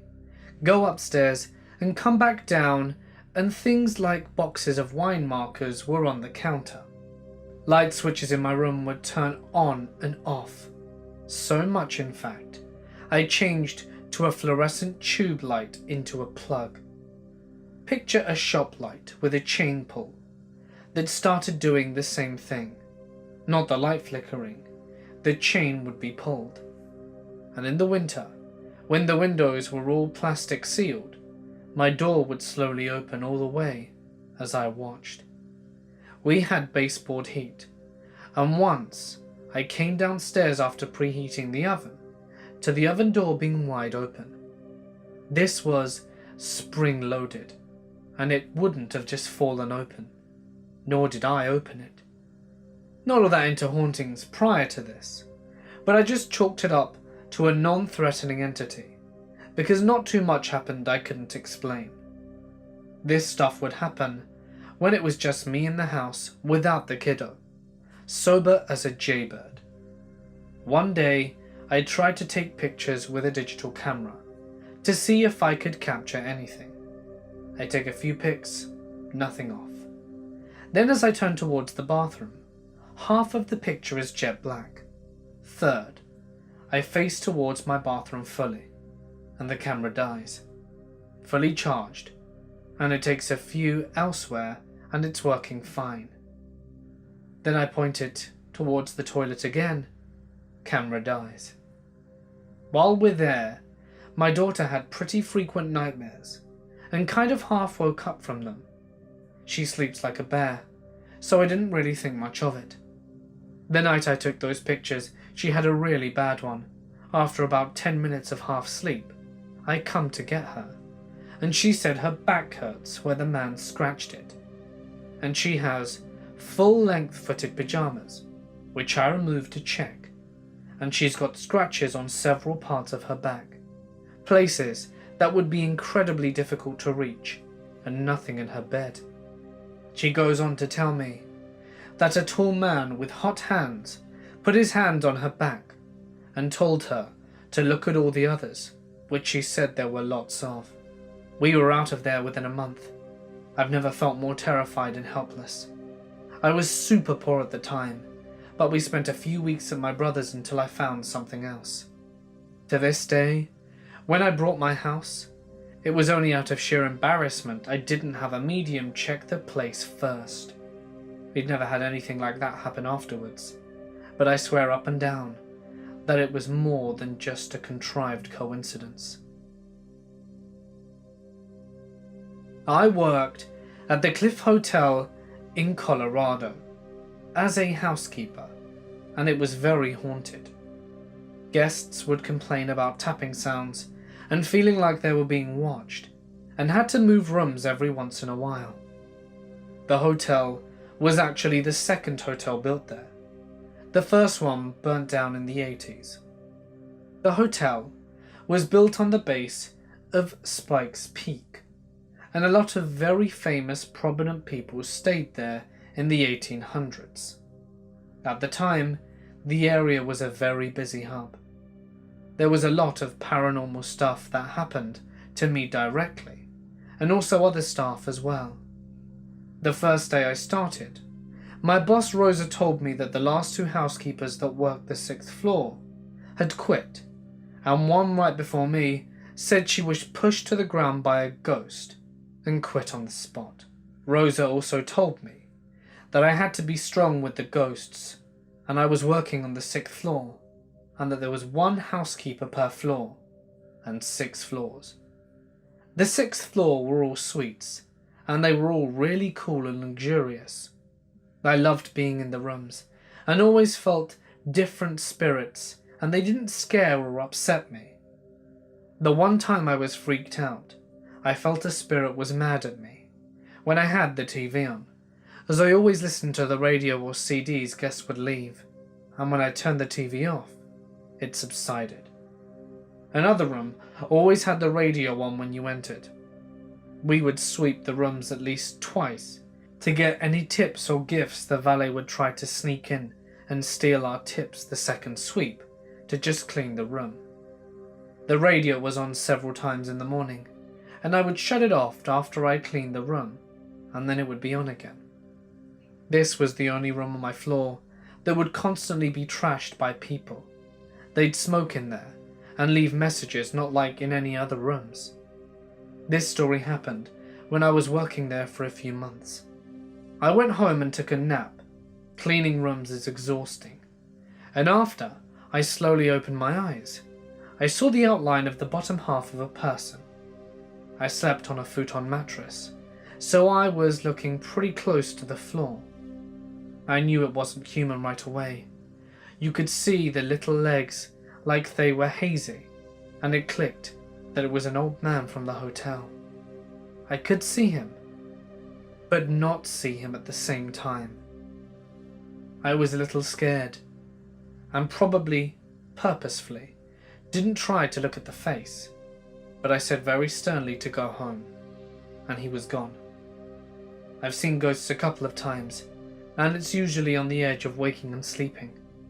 I think that's because the mind doesn't panic when drowsy, and you're more in a dreamscape when you normally wouldn't be so sensitive to something that is essentially air.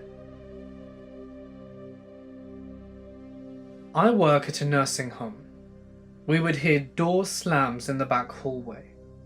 We would check the rooms, and everyone who could walk were in their beds. And given limited mobility of these people, there is no way they could have made it to their beds in time. All of our linen rooms and trash rooms were locked with a code, and every time we heard this mysterious door slamming, someone would be dead in 24 hours. There was also a time where we had this combative old woman with dementia. She would scratch and pull at the workers and just scream for hours on end. When she died, no one had opened the windows, and we heard her screams for 3 more weeks. And come to think of it, I don't know if there's a word for it, but some people seem to really be good at sensing when the end is coming.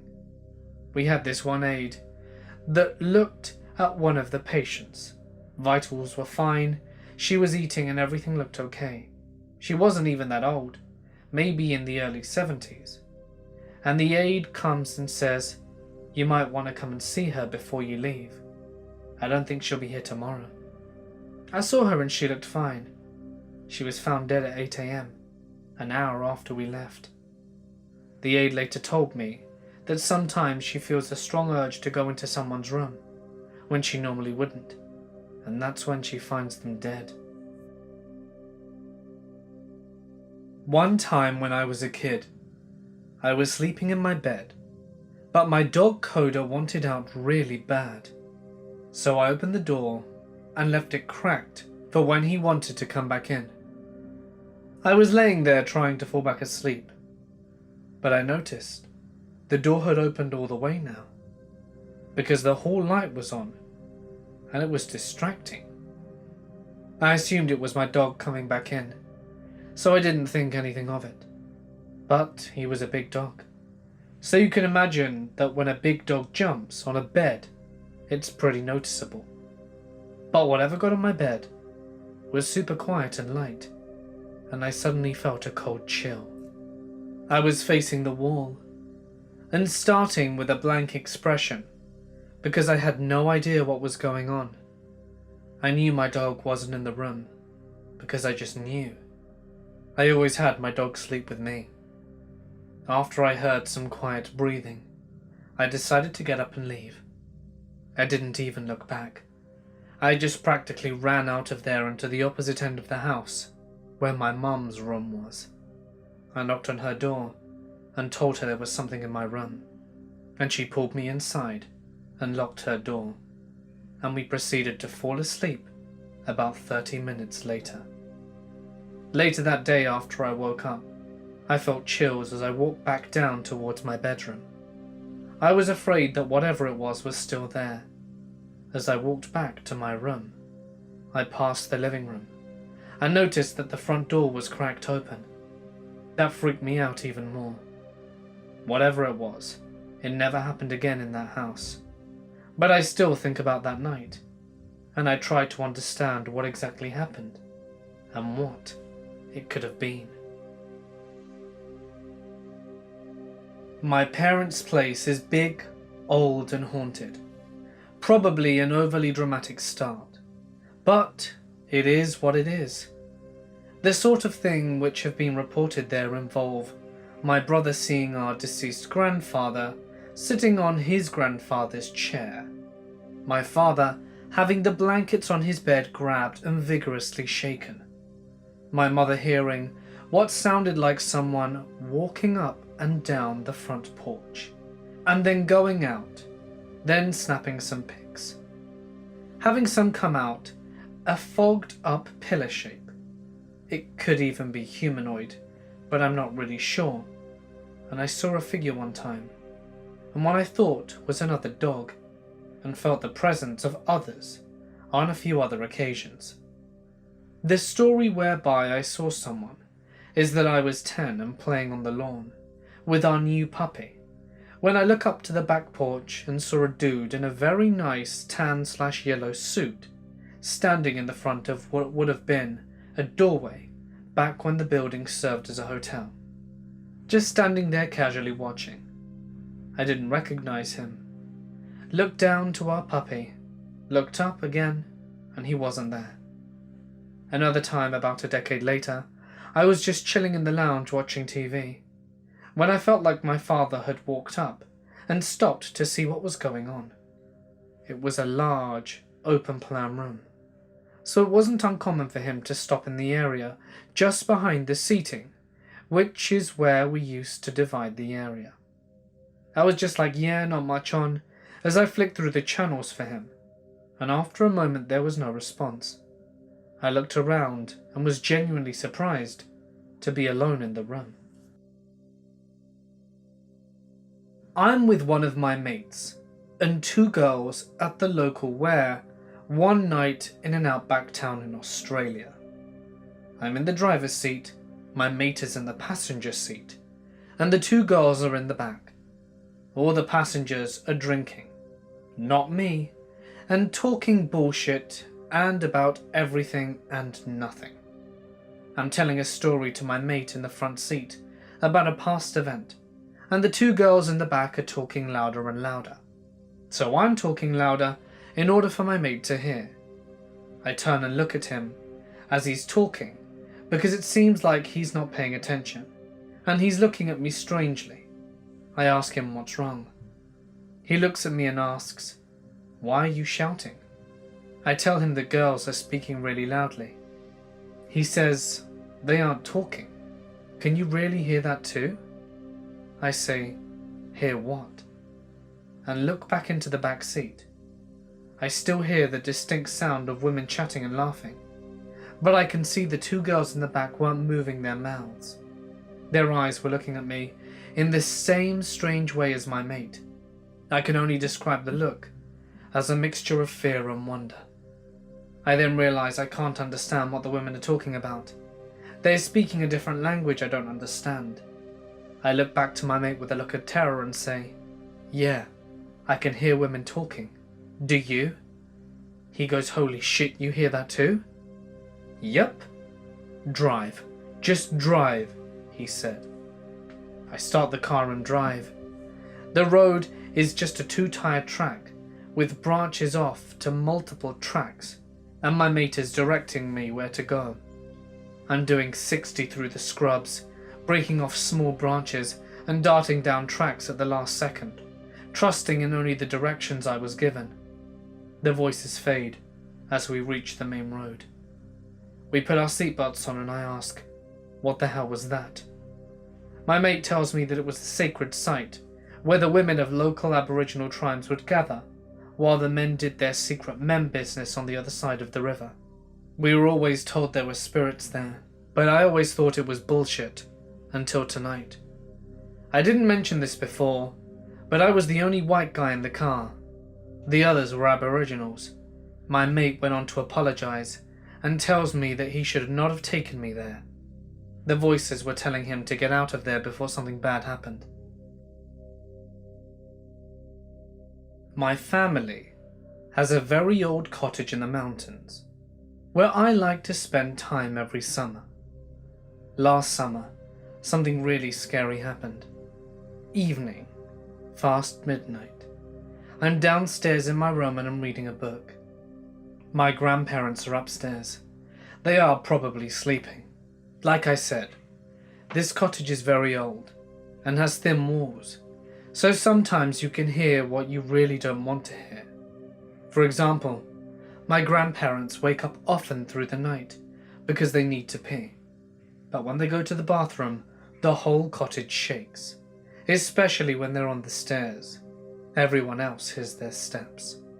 So I'm in my bed, reading my book, when I suddenly hear some weird noises upstairs, near the staircase.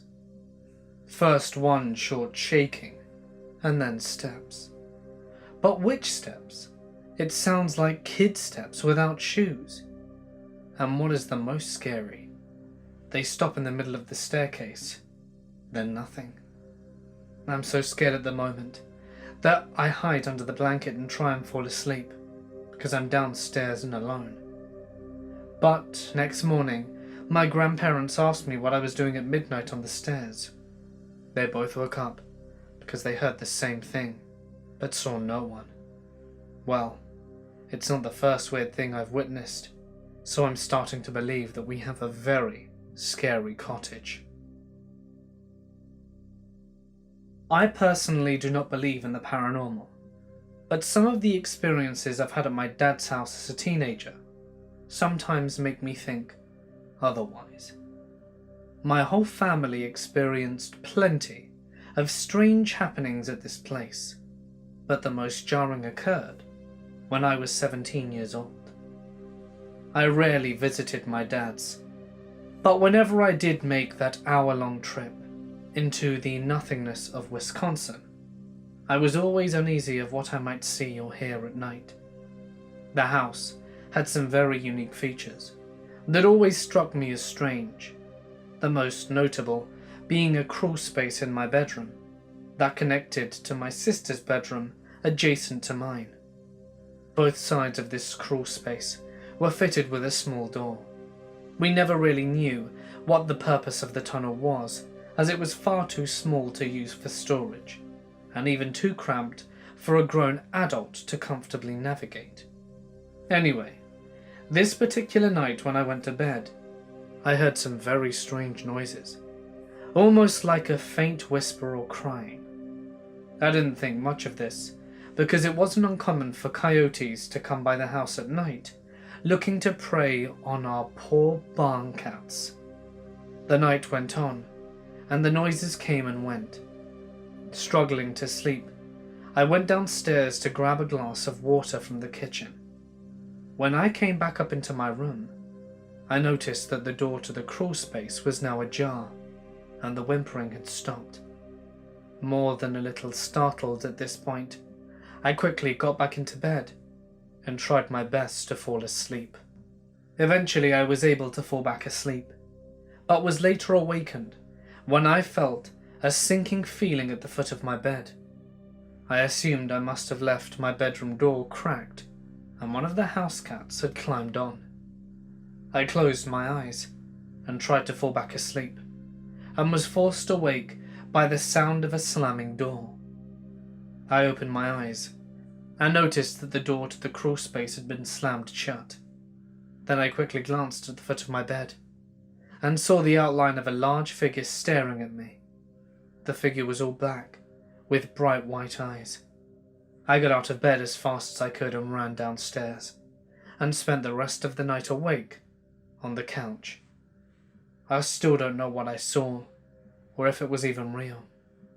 I was ready to chalk it all up to sleep paralysis, but my sister told me next morning that she was also awoken by the sound of the crawl space door slamming, and that was one of the last times I spent the night there. And if that wasn't bad enough, 5 years later, my dad and stepmom decided to add an extension to the house, and when they were digging in the foundations, they uncovered gravestones from the 1800s. No, thank you.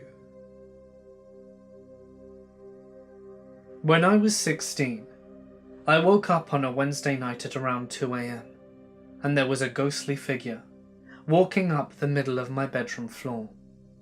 I froze and reached for the light on my bedside locker, but it wouldn't switch on. So as a coping mechanism, I decided the only thing I could do was to hide under the duvet and hope it all went away. After about 10 minutes, I peek out and notice the light is now on. The room is empty, and I manage not to urinate on the sheets, which is always a good thing. The female that was in my room was dressed in black, and I could see the outline of her face. She spoke softly, saying, "Don't mind me." That didn't settle me in any way. In fact, I think it made it worse. Fast forward to Saturday night. I had friends over, and I had a new phone, which about the time was pretty cool, because it had a camera on it. We were taking pictures and messing about, and 2 days later, I noticed in one of the photos that this lady was sitting at a chair at my kitchen table, right behind where my friend was sitting. I freaked out. It was her, and I thought I was losing my mind. For about a week after this, I noticed strange things in the house, like the cupboards in the kitchen all being open when I walked into it, the front door being unlocked when I knew I locked it. I had terrible nightmares for weeks as well. I finally bolted it and told my parents what was happening. Once I had told my parents everything and showed them the photo, they took me to our parish priest, who to my surprise immediately came to our house with us. He opened the front and back doors, said prayers and blessed the house, and said a few words. An interesting thing he said was about the area I live in.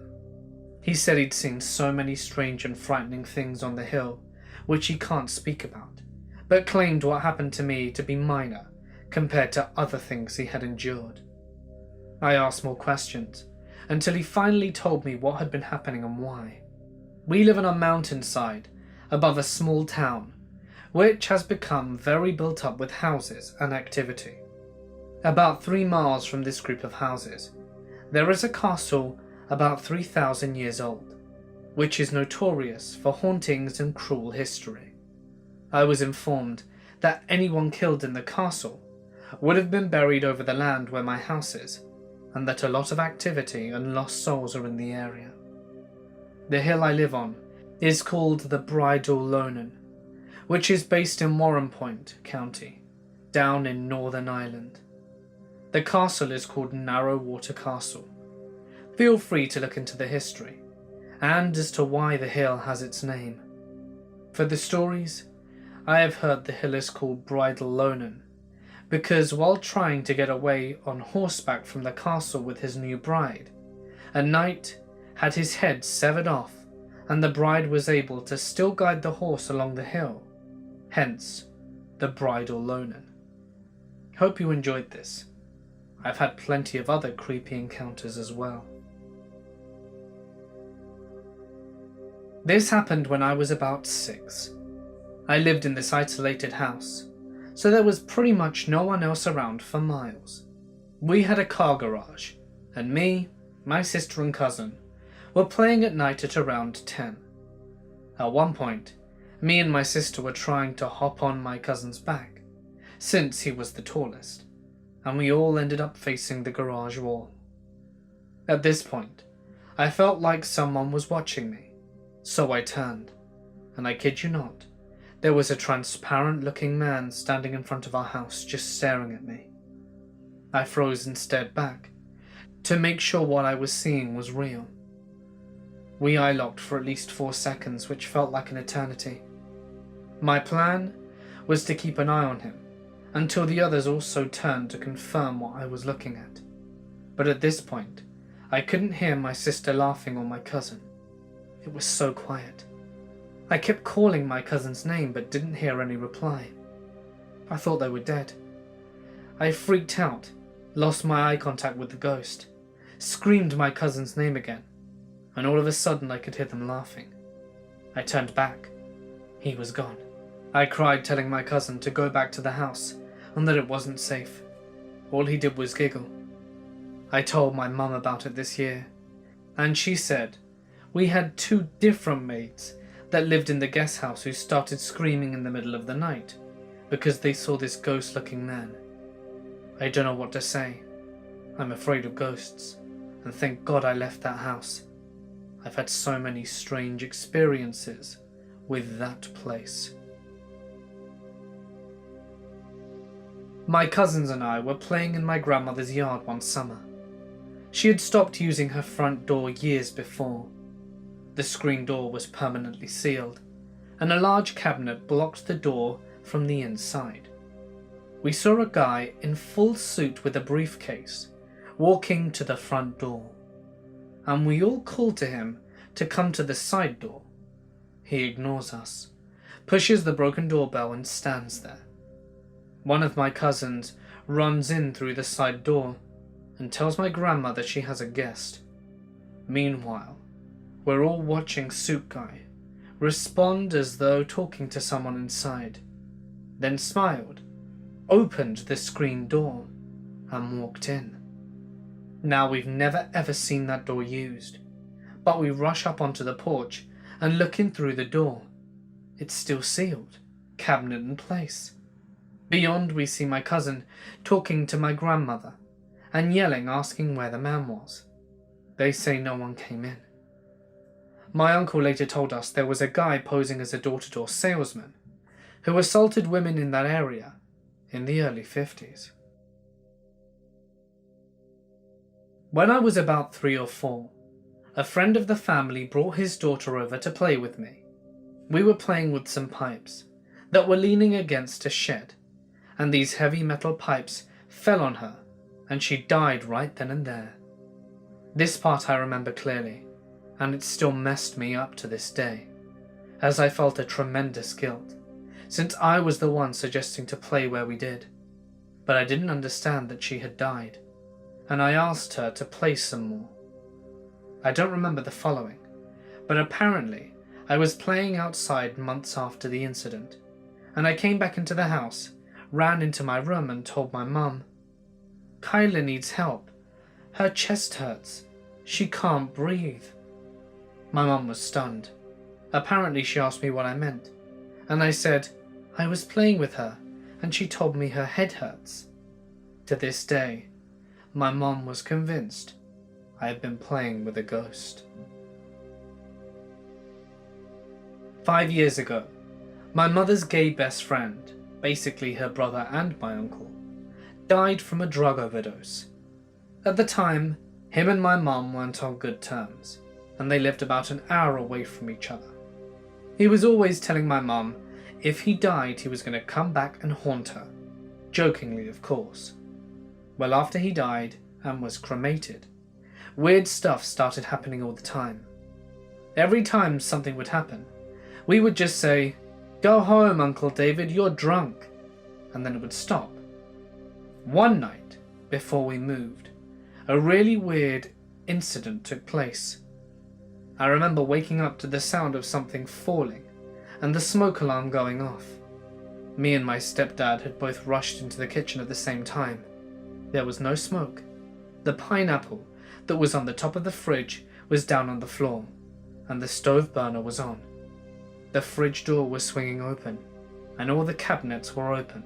From behind my stepdad, I heard my mum call from her bedroom, "Go home, David, you're drunk," and she laughed.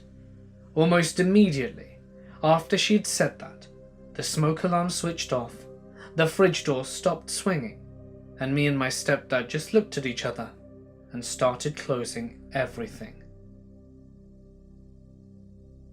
When I was little, I lived in a trailer in my hometown of Bluffton, Ohio, with my mum, stepdad, dog and cat. I had my friend Kathleen staying the night, since it was one of the last times I would spend time with her before she moved. It was an unusually quiet summer night. Now I remember this next part very well. My mum and stepdad were asleep in their room down at the far end of the trailer. My dog Cooper was asleep in his cage with the door open, and my cat Smokey was asleep on my stomach. Kathleen and I were still awake, and we just finished a movie, but we were on my pull-out couch, and suddenly the room got chilly. and we see 3 shadows being cast against the hallway wall. A cat, dog, and a human. All the doors in the trailers were closed, and the windows were covered. Kathleen grabbed my arm and whispered, "Do you see that?" I was in shock, but managed to squeak out, "Yeah." We stared at the hallway longer to see if we saw it again, but we didn't. Shortly after that, Kathleen moved away, but we still keep in touch. This happened several years ago.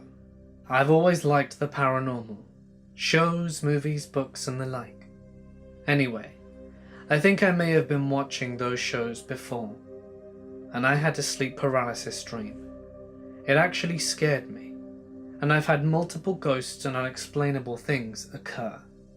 Anyway, I'm sleeping, and I have this vivid dream that I'm a nurse from the 40s. You know, pin-up hair, dark red lipstick, everything is in black and white for some reason. So in my dream, there was this overweight woman killing her patients. They were old, and I guess she wanted them to suffer less. I don't know. I'm also dressed as a nurse, and watch her do this. It scares me, and her hauntingly green eyes pierce my soul. She wanted me to do that to one of the patients. While I refused, she came after me. I immediately woke up, and she was right above me when I awoke, and I couldn't move, and I just stared into her piercing green eyes. On another occasion, when I was a kid, I shared a bed with my sister. We had a mirror near the end of the room, so when you'd get out of bed, you'd see your reflection. It's late. I was woken up to something sitting in front of the mirror, and I'm thinking it's my sister. I vividly recall saying, "What are you doing?" It looked like she was brushing her hair, but it looked damaged or burnt. I was about to tap whatever it was on the shoulder, but immediately looked through the mirror. It was this burnt up skull with burnt hair. Whatever it was, cocked their head to the side, confused. My sister was in bed and said, "What?" while not opening her eyes. Whatever this figure was about a foot away from her and I just jumped back into bed and closed my eyes hard. I moved into a larger house when I was in college, and the room I lived in was said to be haunted, according to all the other housemates and the people who had lived in that room before. I slept facing the closet, and 2 girls slept facing the door in a loft bed type deal, with an upper and lower bed, kind of like a giant bunk bed. The girl on the bottom bunk woke us up by yelling, "Go away, go away," one night. We asked her what happened, and she told us a woman was standing over her bed, whispering to her before turning around and going into the closet. Screw that. But it sounded like a regular case of sleep paralysis, right? Except the other girl and I experienced sleep paralysis in that room quite regularly. It was her first time experiencing something like that. But I had had it before, but never this often within such a short span of time. We brushed it off, assuming that sounds from the house disrupted our sleeping cycles, until I moved into the upper part of the loft. Mind you, this is a shitty Southern California town, and it would be hot up there, and there was no real airflow after I hung up tapestries for privacy around the border. I would feel someone brushing the back of my neck, or my arm or my leg, but only when I was alone in the room. I dismissed it, thinking it was my imagination, and I was in the room so rarely that it didn't even matter. One day though, I was laying in bed watching Netflix, and a bag of coloured pencils slowly slid off my desk, as if pulled by invisible strings. This bag was one at the centre of the desk. There was no fan on it, and it was far too heavy to be explained by a wind current. I heard the bag crinkling, and watched frozen as it was pulled off the desk and onto the floor of the loft, where it deflated, kind of like when you squish the air out of a sandwich bag. only there was no reason for the air to have been pushed out like that at all. It almost looked like someone was pressing on it. And then I felt the arm brush feeling, and I noped out of that room really quickly and spent the rest of the day in common spaces. After that, I was rarely alone in that room, and everyone teased me for being the girl afraid of ghosts. I've had several things happen to me. My first one was when I was around 9 or 10. I woke up and wanted to get some water when I saw this dark fog / shadow figure with red eyes. It went from the hallway down to the kitchen, and I followed it. It sort of disappeared like a gas little by little. This one is more recent. I had to pee really badly and ran upstairs while one of the bedroom doors was open. I passed by and thought I saw my brother for a quick second. I went to pee, then walked back and realized there was no way it could have been my brother. This man was large, like super large. He had a checkered plaid shirt and looked a bit like a lumberjack. This lasted for a split second, and this is important. Fast forward a few years, and my brother is freaked out. He tells me he saw a huge man with a red flannel / plaid shirt, and his height was staggering. He said he thought he saw him through the reflection of one of the mirrors in our house. He was so spooked, and I oddly enough was on the toilet when it happened. But when he described the man, I went pale. I'd never told anyone about this man. I had thought my eyes were playing tricks on me, but he described this man to a T. I guess we're living on different planes of existence, and somehow glitches happen. Or maybe he was a ghost. I was 9 years old, and I was at a summer camp for kids, and I had to go to the bathroom. This camp was at a school, and the bathroom was kind of a long ways down the hall from where the camp was. So when I got to the bathroom, it was super quiet. The bathroom was small, and I felt a little creeped out in there, because it was cold, and I was the only one in there.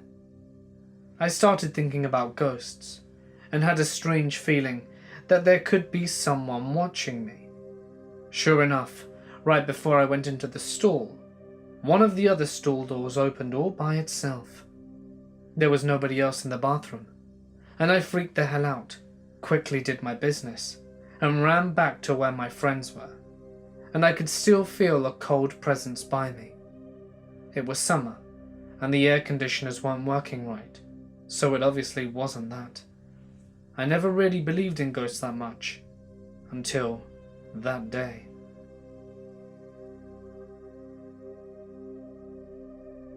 I'm actually haunted.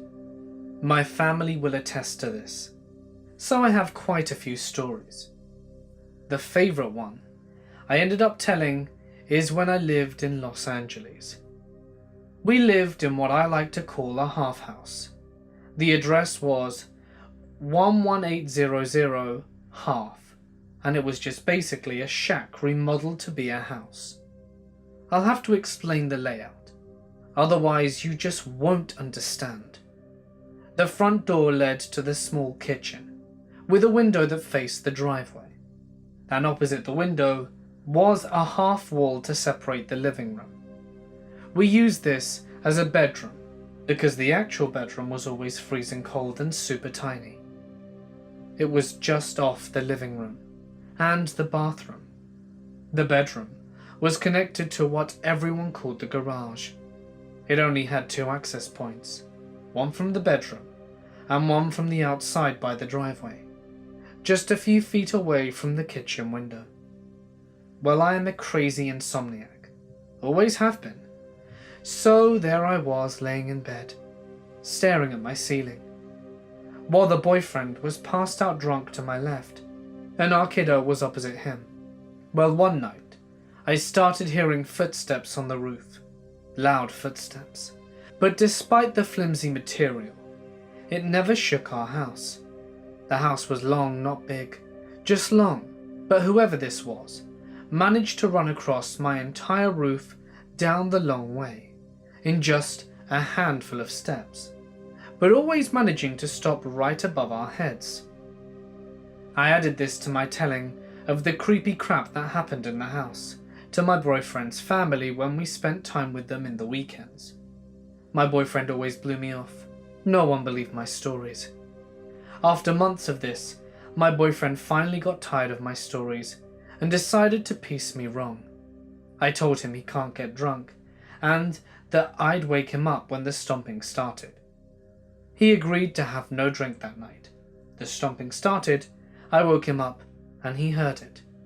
He jumped up, threw his work boots on with his boxers, and took my giant Rambo knife with him and ran outside. I locked the door behind him, waited, and listened. Then I heard the stomping run from the living room, across the house and to the driveway. Our driveway was gravel, those stupid white rocks because my boyfriend thought they looked nice, all the way up and down the drive, so when you walked on them, it was a very distinct sound. The thing got to the kitchen side of the house, jumped off the roof, and I heard those rocks just out the kitchen window. I was too chicken to peek through the blinds, and a few minutes later, my boyfriend comes inside and says he didn't see anything except my cat, and that the cat was doing what he always does when he wants to be petted more. I told him the thing ran across and jumped onto the driveway, and that I heard the rocks. We never heard the stomping again, but other crazy shit started happening, and his family believed me after that. I wasn't old enough to remember, and it's not really my story, but I'll tell it anyway. So, it all started in my grandparents' original house, from before they divorced, that my mother grew up in. I was just a few months old and had a baby monitor in my room. The house had a history of being unusual. Weird stuff happened on a not so frequent basis. Everyone knew that something was wrong with the house, and most suspected the paranormal. So, it's late at night. I can't remember for sure, but it was some time after 8, and the baby monitor produces suspicious noises inexplicably. The sound of furniture moving loudly across the room emanates from it. The receiving monitor was only on the floor below the transmitter's room, yet the sound could only be heard from the monitor. Moving into my room to investigate, my mother opens the door and the room is unchanged. No furniture is out of place, and I'm still sound asleep. Confused, my mother leaves and returns downstairs, and after a few minutes, the sound is heard again. Furniture being moved. Upon investigation, nothing has changed. We still lived in the house for a few years after before moving. One day when I was 14, me and 2 of my friends, Melissa and Susie, were hanging out at Melissa's house, which was a typical 1950s bungalow on your typical small-town USA street. Uneventful summer day, 3 bored girls, nothing strange. No known history in the house. Nobody telling ghost stories or psyching each other up. It was at this time Susie had the idea of getting a mirror and trying the old Bloody Mary trick. I can recall thinking this was the most ridiculous thing ever. I mean, a Ouija board maybe, but Bloody Mary is just plain stupid. So after I scoffed, Melissa suggested that we repeat the name of her recently deceased grandmother. I thought it was still dumb, but maybe better than summoning a long-dead English queen. So, we grabbed a hand mirror from the pile in Melissa's closet and turned off the light. Trying to be serious, I hold the mirror and Melissa and Susie flank me on either side as we proceed to repeat the name of Melissa's great-grandmother.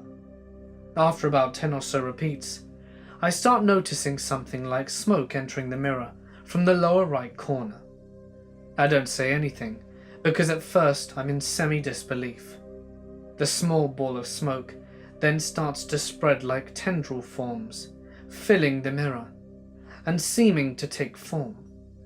At this point everyone screams simultaneously, and I toss the mirror and we proceed to scramble out of the closet and describe the exact same phenomenon using our own words. Melissa and I described it looking like cigarette smoke. Susie described it like fog.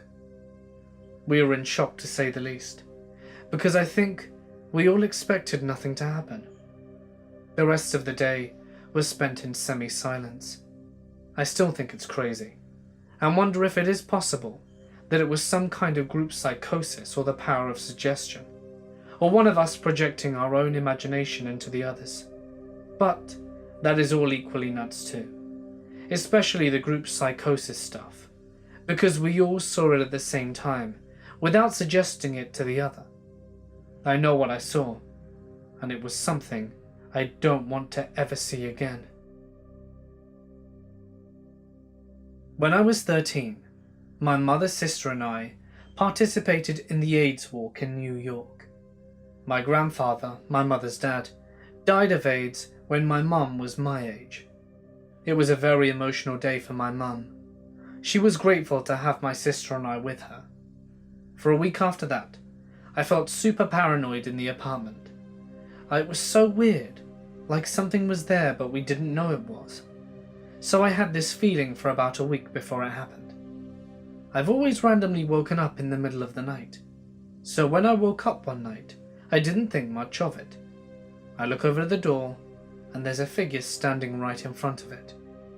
I remember everything so vividly, like it happened last night. It was clearly a man. He was tall, white, wearing an orange shirt and blue pants. I just knew it was my grandfather. I laid there staring, not knowing what to do. I was scared, but almost excited. He was there. This was unlike anything I'd ever experienced before with the paranormal. It felt like forever before he just faded. I was certain he went into my mother's room to see her too. I told my mum about it the next day, but she just wrote me off as me dreaming. But he was there, and I know that I saw him. Back in the late 80s, I was about 5 years old and lived on a large Navy base in California. My friend and I went outside in the morning to play. It was a sunny day, and we parked our bikes and climbed a small embankment to the playground. As we approached, we saw what looked like the shadow of a man, only white, pushing the merry-go-round extremely fast, faster than a person can run. No one else was around that early. We got scared and got back onto our bikes and went about 2 blocks down the street to her house. As we pulled into her drive, we looked over to see the white man running past the road. It had no facial features or details. It was just fast, completely white, and did not look three-dimensional. We both saw it, but nobody believed us. Neither of us ever saw it again, and I lost contact with her a few years after. But I wonder if she still remembers what we saw. When I was in 10th grade, my history class was researching the Great Depression and Prohibition. So we took a field trip to this old brewery that Al Capone used to visit.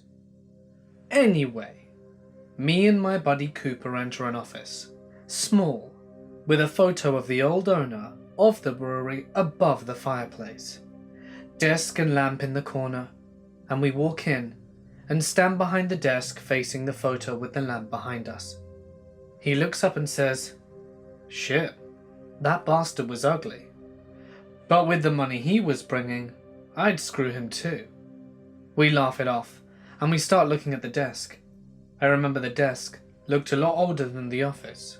Not glossy, just like a wooden desk that some carpenters threw together in the late 1800s. Next thing I know, I snap out of my dazed desk-admiring state, and Cooper's beside me. I'd say he was whispering, but I could feel the fear in his tone. It wasn't whispering, because I knew he was trying to speak louder. He just couldn't. He just said, "Dude, do you hear that?" I listen up and feel the floorboards around my feet moving and the sound of metal rocking. I spin around and see the old lamp shaking back and forth. To this day, me and Cooper haven't spoken about it. We refuse to bring it up. I brought it up once at a bonfire over a few beers, and he said never to speak of it. I'm pretty sure it was a ghost. The way the antique moved was unnatural. My family had this get-together in a rented villa at this famous tourism hotspot up a hill. We were having cookouts in the backyard, and the sun had just set, so there was still a bit of light, but the sky was dark. There were 2 layers of backyard. The first one was attached to the kitchen, where my mum and aunt had done most of the cooking. The second layer of the backyard was the very back part, and the villa was surrounded by a fence, and then dense bushes and trees behind it. It looked beautiful in the daytime, when it's bright, but at night it was dark and eerie to even look. I was like 9 or 10 when this happened. I was in the first layer of the backyard, helping my mum with the cookout, when I saw a woman with long black hair and a long plain white sleeping gown turn her back onto me. She was standing between the bushes and leaning on one of the trees. I thought it was my aunt for some reason, because she did have long black hair, and I remember she was wearing a white sleeping gown too. I tugged on my mum's shirt and went, "Mum, look, what is Auntie doing?" My mum didn't say a word, and I continued to call out to the woman, "Auntie, what are you doing?"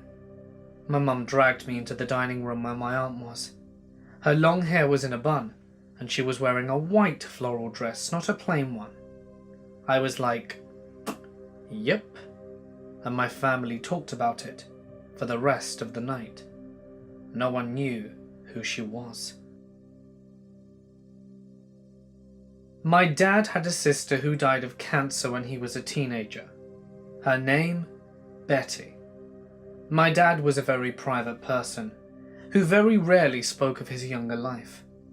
When my oldest sister was about 4 or 5, and I was barely walking, and our other sister hadn't been born yet, we lived in an old farmhouse with a long hallway, separating the kid bedrooms from my parents' bedrooms.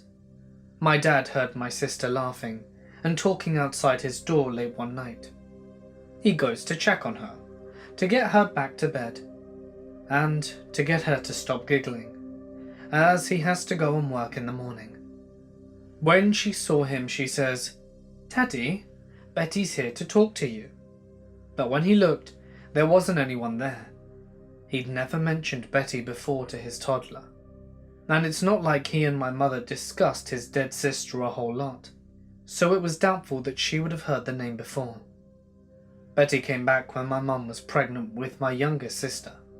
According to my mum, she saw a woman in a hospital gown rise out of the floor and say, "Don't name the child Elizabeth," and disappear.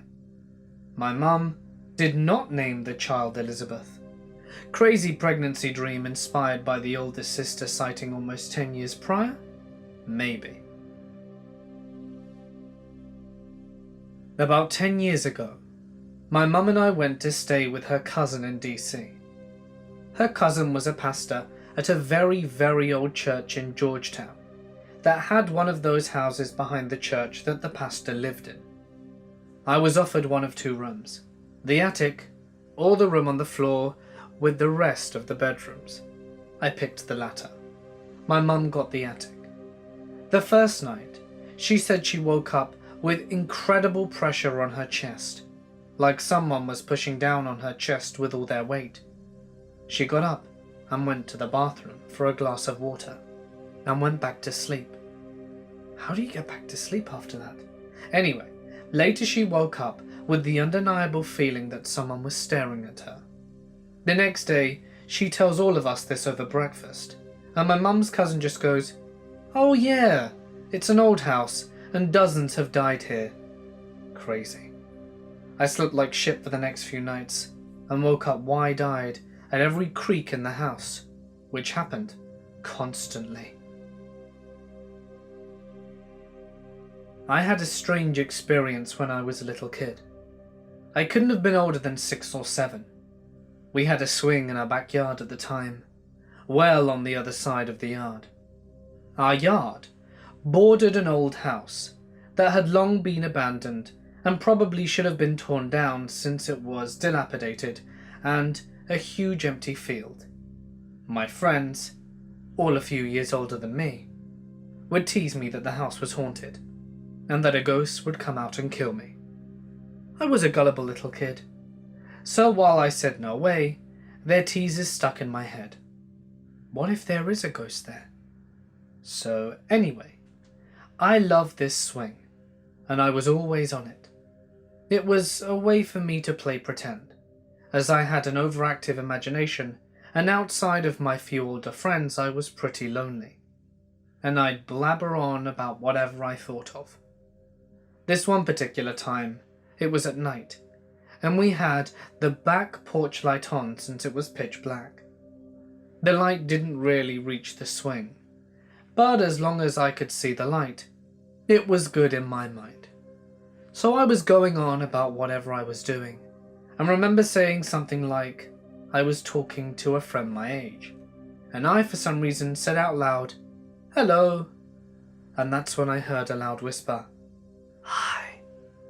It sounded like it was next to me, and when I looked to where it came from, it was in the direction of the damn house. I ran, perhaps faster than I ever had, back to my house, slammed the door shut once inside, and went to my room. My parents didn't even notice how I came in. I never told them, because I know my dad would have flipped out and gone to see who could have possibly talked to me, and I didn't want anything to happen to him. Looking back, I probably should have, because Lord knows what was there. This wasn't me just hearing an imaginary high. It was very real. Reasonably, it was probably some homeless guy or other neighborhood kid. The town I grew up in was pretty rough after all, as it was a lot in the Inland Empire back in the 90s.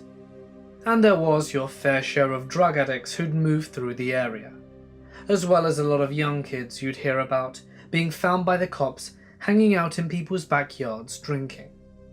The one thing I'm sure of, though, was that it wasn't my friends, because they would have never let me hear the end of it if they saw how fast I ran. I'm still friends with one of them, and I remember bringing it up to him when we were both adults. He shook his head and said, "No way, man. That house scared us too, and we heard creepy things. Where do you think the stories came from?" I'm not sure now. Perhaps it could have been something I couldn't explain. When I was a kid, my parents would find my room with the lights on and the door open after every night. They questioned me about it, and I said the woman who visits me at night does that. Confused, they had me describe the woman and decided that it sounded like my great-grandma, who was dead. They didn't know what to do. They tried moving me to a different room, and the same thing happened in my old room. Eventually, they ended up replacing all the furniture in my room, the bed, the desk, the bedside table, but it was only when we got rid of the dresser that it finally stopped. The dresser had belonged to my great-grandma before she passed.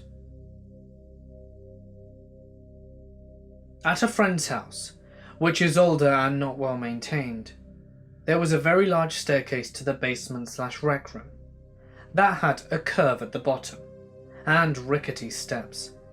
On my second step down, my sock slid right off the step and started to fall down this long, curvy wooden staircase. As I'm falling, I'm physically feeling myself being lifted off the steps, like there are hands picking me up, and I'm actually floating down. When I open my eyes, I'm laying on the ground on my back. No pain. Didn't even feel anything except this weird sensation of having hovered over every single step around the curve and placed on the ground. Friends didn't hear a thing, because no noise was made. I am certain someone or something was looking out for me that day. I am an EMT, and I worked at this retirement facility during the night shift. The third floor was haunted as hell. On one of my shifts, I walked past this door and it was slightly ajar. The room had been recently vacated due to the passing of one of the residents. I thought nothing of it. Someone must have been through to clear out the recently deceased's belongings. I locked the door and resumed my patrol. Next hour the door is open again. I'm thinking to myself, what the hell? I'm sure I locked this door. I walk inside, look around, and make sure no one is present. I make sure that I deliberately lock the door. That following hour, the door is open again. The hairs stand up on the back of my neck. I don't even bother going inside the apartment at this point. I lock it and move on. Now on the opposing side of the building, there is this chapel. The lights of the chapel are always turned off at 6 p.m. every night, and the crucifix that is a plug-in is always unplugged at the same time. On my previous 2 rounds, the chapel was dark. This round, however, the only crucifix was alight. Screw that. I left the 3rd floor and never to return. I didn't actually go back to that job because of that night, and I legitimately get chills whenever I recount this story. A couple of years ago, I was leaving my sister-in-law home. She still lived with her parents at the time. Their house is about 20 minutes away from mine. It was about 11 p.m, and though it's a main road between 2 towns, it was pretty quiet. About 3/4 of the way there, we came to a part of the road that has a gradual hill that ends at a bend. The road isn't that well lit, and up ahead I can see the lights of another car approaching. So I dipped my headlights and it continued towards us. As it got closer, I suddenly realized that it was half to 3/4 of the way across the line on my side of the road. I always imagined in those sort of situations I would just swerve out of the way into the hard shoulder, but for some reason I froze as it continued to come close at speed. When it was almost directly in front of me, I braced myself for impact. The lights came right up to my side of the car, but when it should have hit, they seemed to disappear. Heart racing, I somehow had the sense to look back in the rearview mirror, where I observed the red taillights glowing for a second, before everything going dark on the road again. To this day I don't know what happened, but I'm glad I had a witness with me, my sister-in-law, because otherwise I'm sure I would have convinced myself that I was just imagining things. The road is commonly driven up fast speeds, and as such, there have been a lot of accidents over the years. When I told my wife about it, she said that a guy from where they lived, her parents, had died there a few years before that, after getting out to push his car that had broken down and been crushed by a car that came from behind, and didn't see them until it was too late. Like I say, I can't explain what happened, but it still freaks me out a little to even think about this now. I have a few stories, from figures at my bedroom door and in my bathtub to footsteps of the deceased, but the one that sticks out is the one that almost made me break down.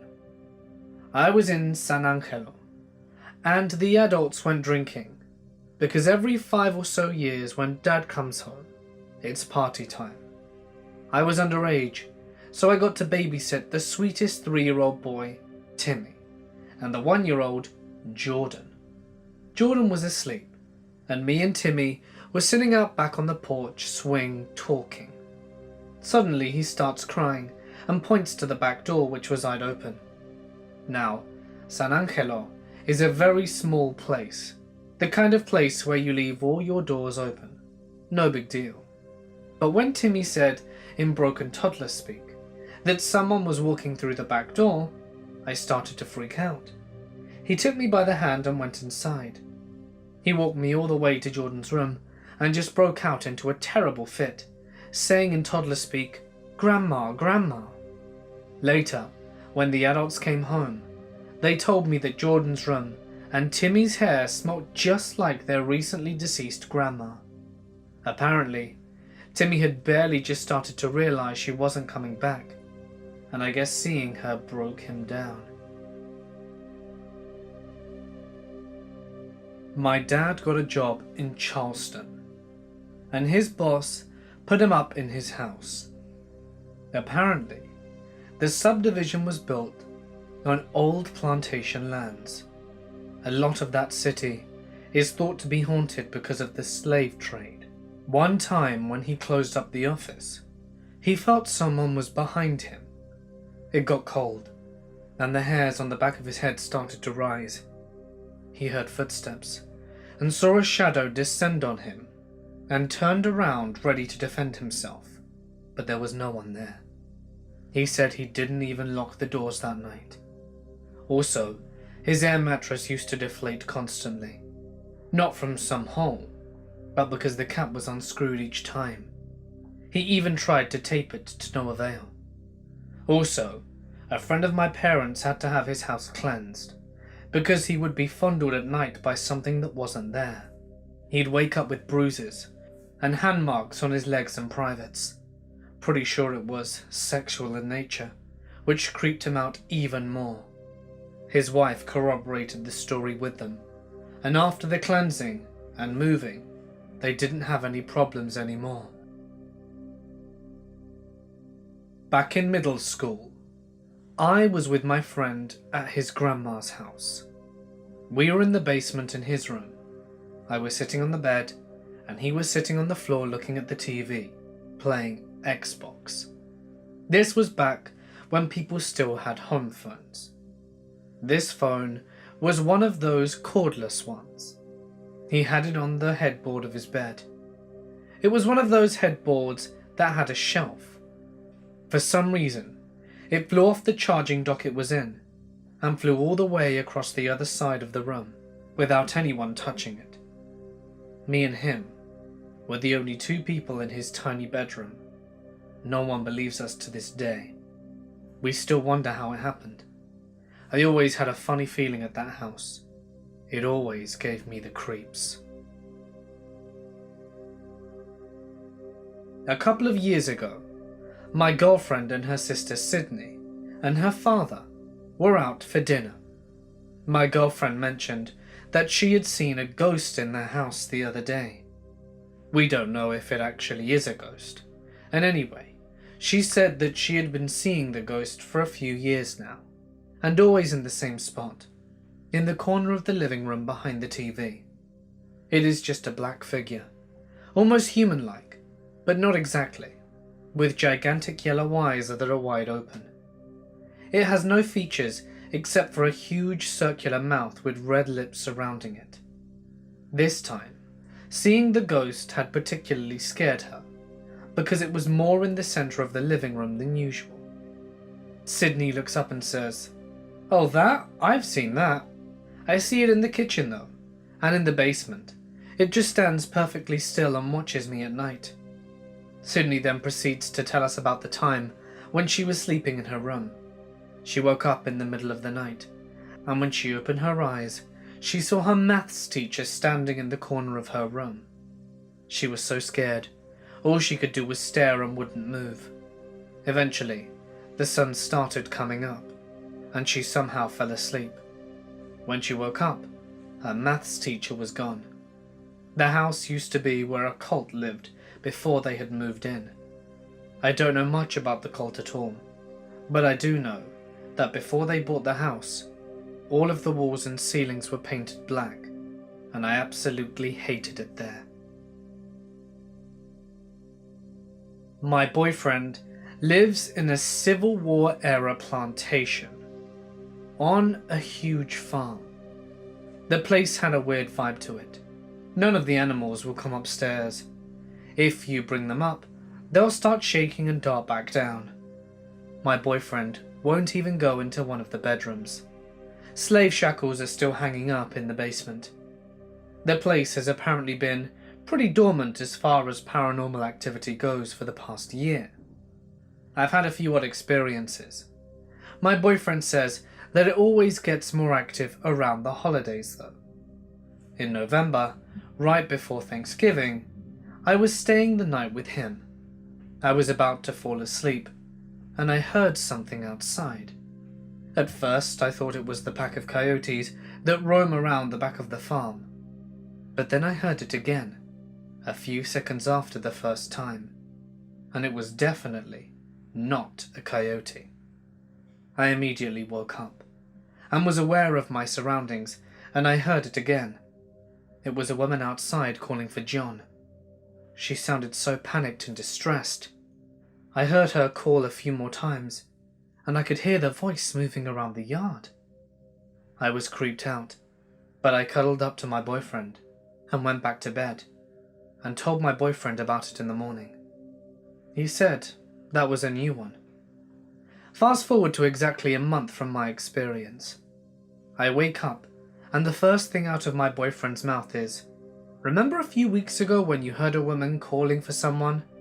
What name was it? John? I heard it last night."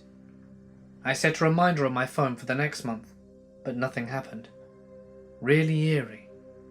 I'd been trying to find the history of the house to see if a John lived there, but I find it quite challenging to do so.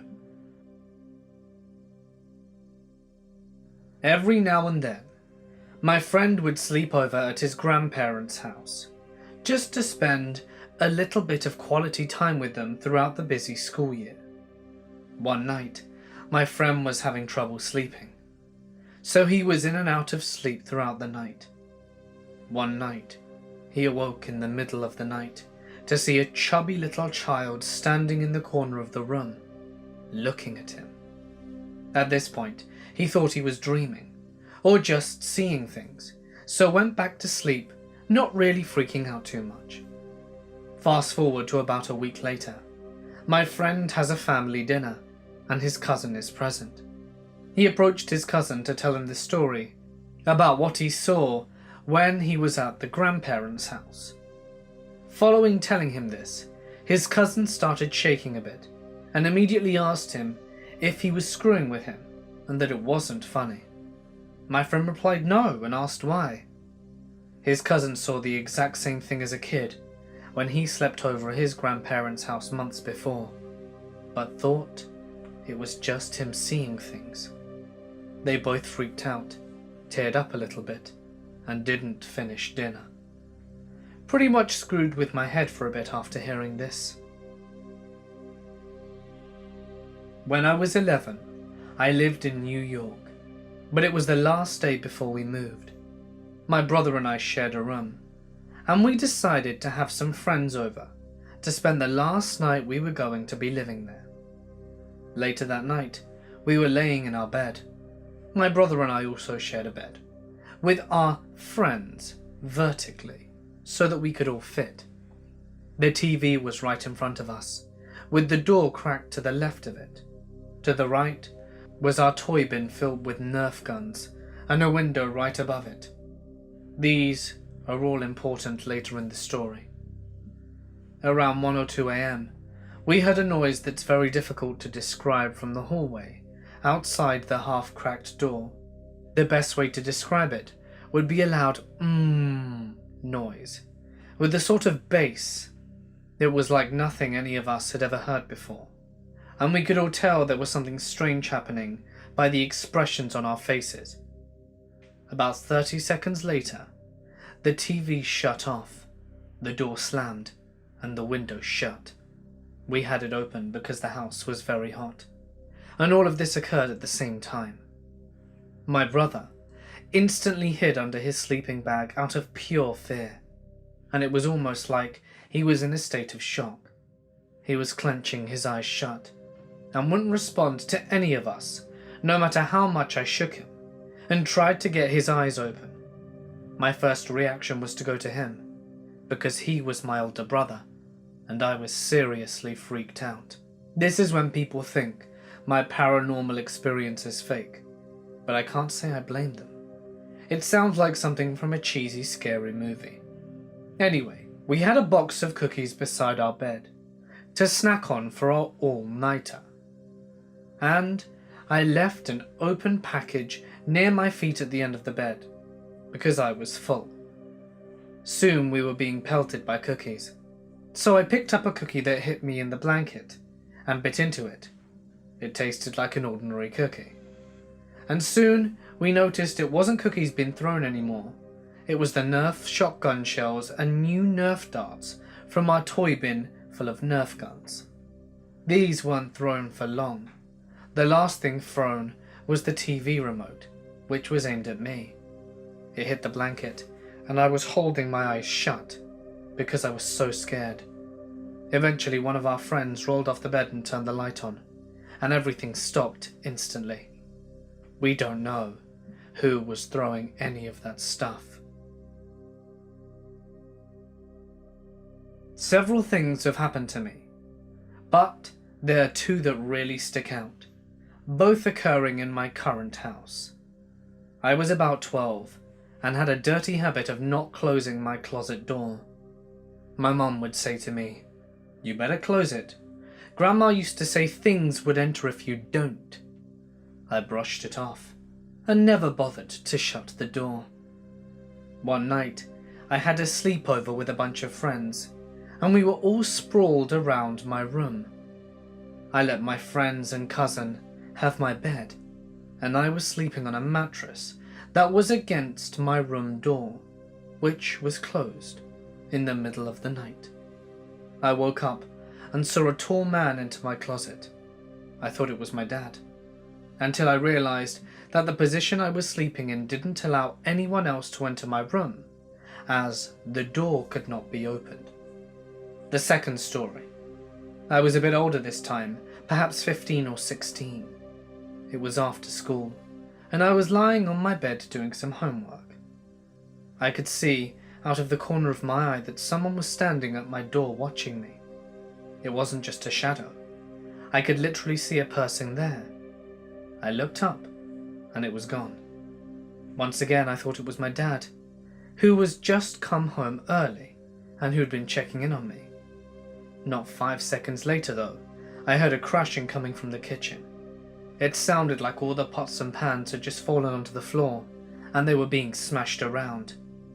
When I arrived, everything was normal. The crashing sounds happened every now and then. Even my parents have explained it. The same thing always happens. We would run out to check, but nothing would be damaged. Bonus. I was on a school trip to Kuala Lumpur, and at the hotel we all slept in pairs. On the first night, my roommate and I were getting ready for bed when we heard knocking on the door. We looked through the peephole, but there was no one there, so we chalked it up to the rest of our schoolmates messing with us. It happened several times until we opened the door to tell them off, only there was no one around or in the hallway. The next day at breakfast, we're all recounting the story to our friends, and a pair of roommates looked at each other uneasily and said, "Well, at least your knocking didn't come from inside the cupboard." I was staying in a student accommodation that was rumoured to have been an asylum way back, although we never knew for sure. What we did know is that the place was strange. It had a really creepy vibe about it, and a few of us experienced strange things. One guy kept waking up at 3 a.m. every night, and I used to hear running on the floor above me. I thought it was just people messing around. However, when everyone moved out of that floor, the running kept on happening, usually around midnight. Even though no one was there, my friend visited one weekend, and although he's not really into supernatural stuff, even he was creeped out by it. The weirdest experience I had, however, happened on my last week staying at the place. I was well aware of the spirit that would follow me from the room next to mine to the door at night, where I had been to the kitchen or the toilet. I became accustomed to it, even if it was creepy as anything. I had also been aware of entering my room once or twice, and my posters on the walls had the habit of falling down. Anyway, this night I was awake at 3:30 a.m, and I just get this overwhelming feeling that there is someone standing right at the edge of my bed. It was as if they were standing right next to me, just watching me. I was absolutely petrified, and the only thing I could do was cower under the covers, turn my back to it, and just sit there. It was absolutely terrifying. Eventually, I made it off to sleep again, but it really freaked me out. Thankfully, it was the only time it ever happened, but once was enough for me. Back home, my dad occasionally sees a face staring at him from when he's laying in bed, only momentarily, and always just before my mum comes into the room. To make it stranger, our neighbour's room through the walls to my mum and dad's bedroom has had some freaky things over the years too, such as stuff flying off the shelves, not falling, flying off. It's got to be linked. Also, we were going to do some urban exploration. Me and a couple of other guys from work, we went to this abandoned RAF airfield, where the guy driving mentioned he'd seen some freaky stuff. He told us he felt a large weight in his bag while he was walking around, and he showed us a picture of him in an orb attached to the bag. Obviously, that's what the weight had been. So we're walking with the flashlight turned on our phone. As we get closer, we just feel this horrific feeling. It's hard to explain, but it's like the space around you is occupied, or that you're being watched and not alone. You could see the dark bulk of the building in front of us. There were two of us, with our torches on, myself and another guy. The other guy's phone started to cut out as we walked closer. He restarted it, and it would cut out again. It has never done that before or since, and we ran away from the building, and it worked fine for the rest of the night. Apparently, RAF airfields are covered in spirits. There are tons of stories of ghosts and spirits in that area. I think it must have been because of all the crew who never made it back. When my oldest daughter was around 3, she started talking about someone called Alex. We just put it down to the usual imaginary friend sort of stuff, and never really thought much about it. Then, there was some strange occurrences going on in the house. Her electronic toys would randomly start up during the night. She was in a cot bed at the time, so it wasn't possible it was her, unless she jumped the side of the cot bed and climbed back in, which she couldn't do. One of the weirdest things was when I was getting her ready for a bath. Normal routine was to take her dirty clothes off on the upstairs landing, then throw the dirty clothes over the banister onto the floor at the bottom of the stairs. There was nobody else home at the time, except me and her. When I went downstairs after the bath, expecting to pick up the clothes at the bottom of the stairs, I found them sitting on the floor of the kitchen, which is a few meters to the left of the house. It was physically impossible for the clothes to end up where they did. The icing on the cake was when we happened to mention about the little one's imaginary friend to the next door neighbour. They had lived in their house since it was built, same time ours was built, and when we told them about the friend being called Alex, they informed us that the original owner of the house was called Alex, and he had passed away in the house one night while watching TV. The neighbours could well have been pulling our legs, but they were an elderly couple who were always very sincere, and I have no reason to believe that they were just trying to wind us up. In time, she stopped talking about Alex, but seriously creeped us out when we found this out from our neighbours. We never mentioned anything about it to her as she got older, and certainly wouldn't tell her about Alex having been a deceased owner of the house. There was never any sinisters going on, just little things that seemed to defy logic. This certainly did make me wonder though. A few years ago one night at around 3 a.m, my wife and I were sleeping, and I feel myself slowly wake up from a really deep sleep. My eyes started lifting up, and as soon as they did, I focused on the lamp on my dresser, and it slid off and shattered to the floor. My wife quickly sat up and looked at each other horrified. My wife and I quickly sat up, and we both looked at each other horrified at the startling noise. We both agreed we'd clean it up in the morning and went back to sleep. The next morning when we woke up, the lamp was at the foot of the bed, about 5 feet from where it fell, completely intact and not broken at all. We were both still trying to make sense of it. Before my girlfriend and I moved in together, my girlfriend lived alone in the house she owned. During the course of us dating and me spending the night, she finally explained some of the weird stuff going on in her home. Weird banging sounds happening at all hours, other weird sounds, seeing things from the corner of your eye. There were even a couple of times where she saw something walking around the house. She described it as being a robed figure, almost like the Grim Reaper. There was also the feeling that something was watching you from behind. You know, that same feeling that causes the hair on the back of your necks to stand on end. But the worst was this constant foreboding feeling coming from one of the unused bedrooms. These happenings scared her so much, simply explaining it caused her to start crying. Now I am a skeptic about these things. I am a guy that would watch all these paranormal shows and find the logical reasoning for things happening. Since we were just dating at the time, and I really liked her, I wanted to impress her.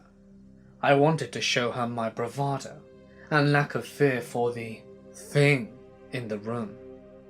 "Get out of the house, you asshole," I yelled into the room. "Do not bother her again, you hear me? Or you'll have to deal with me. And you don't want to mess with me." Oh, big mistake. Really big mistake. I spent the night at my girlfriend's. Sometime in the middle of the night, I suddenly woke up to a night terror. I'd had a couple before, but I didn't experience anything crazy. But this instant felt intentional. It felt like I had poked a bear, and it wanted to show me that it didn't want to be messed with.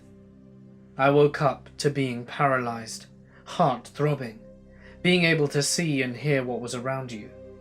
I could feel my girlfriend lying next to me, and I could hear her breathing.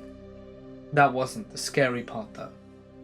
The scariest part was hearing, yes, hearing, something run out of the room and down the stairs away from me and towards the unused bedroom.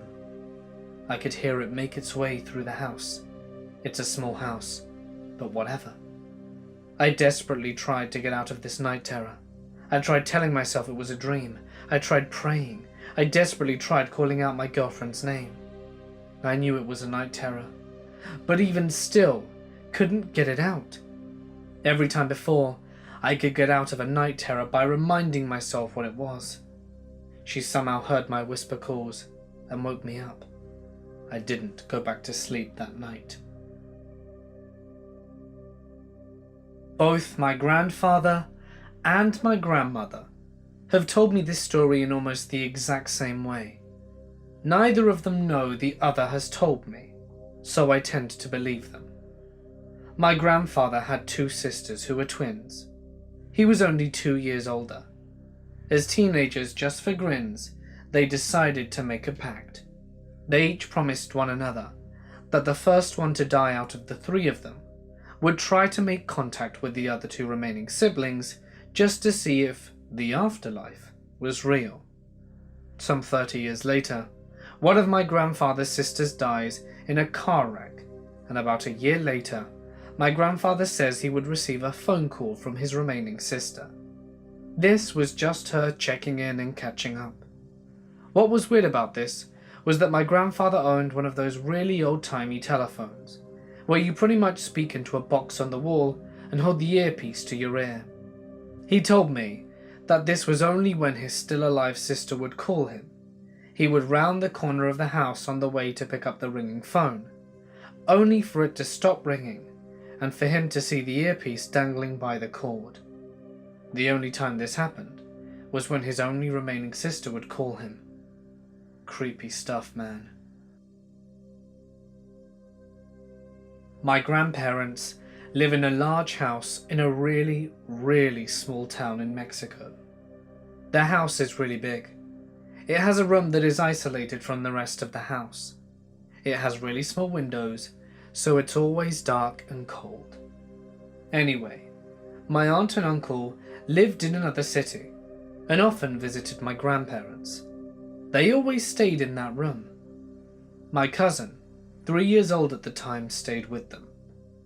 One night, when most of the family was staying there, my cousin started to scream really loud and started yelling, "Tell him to go away, he doesn't want me here."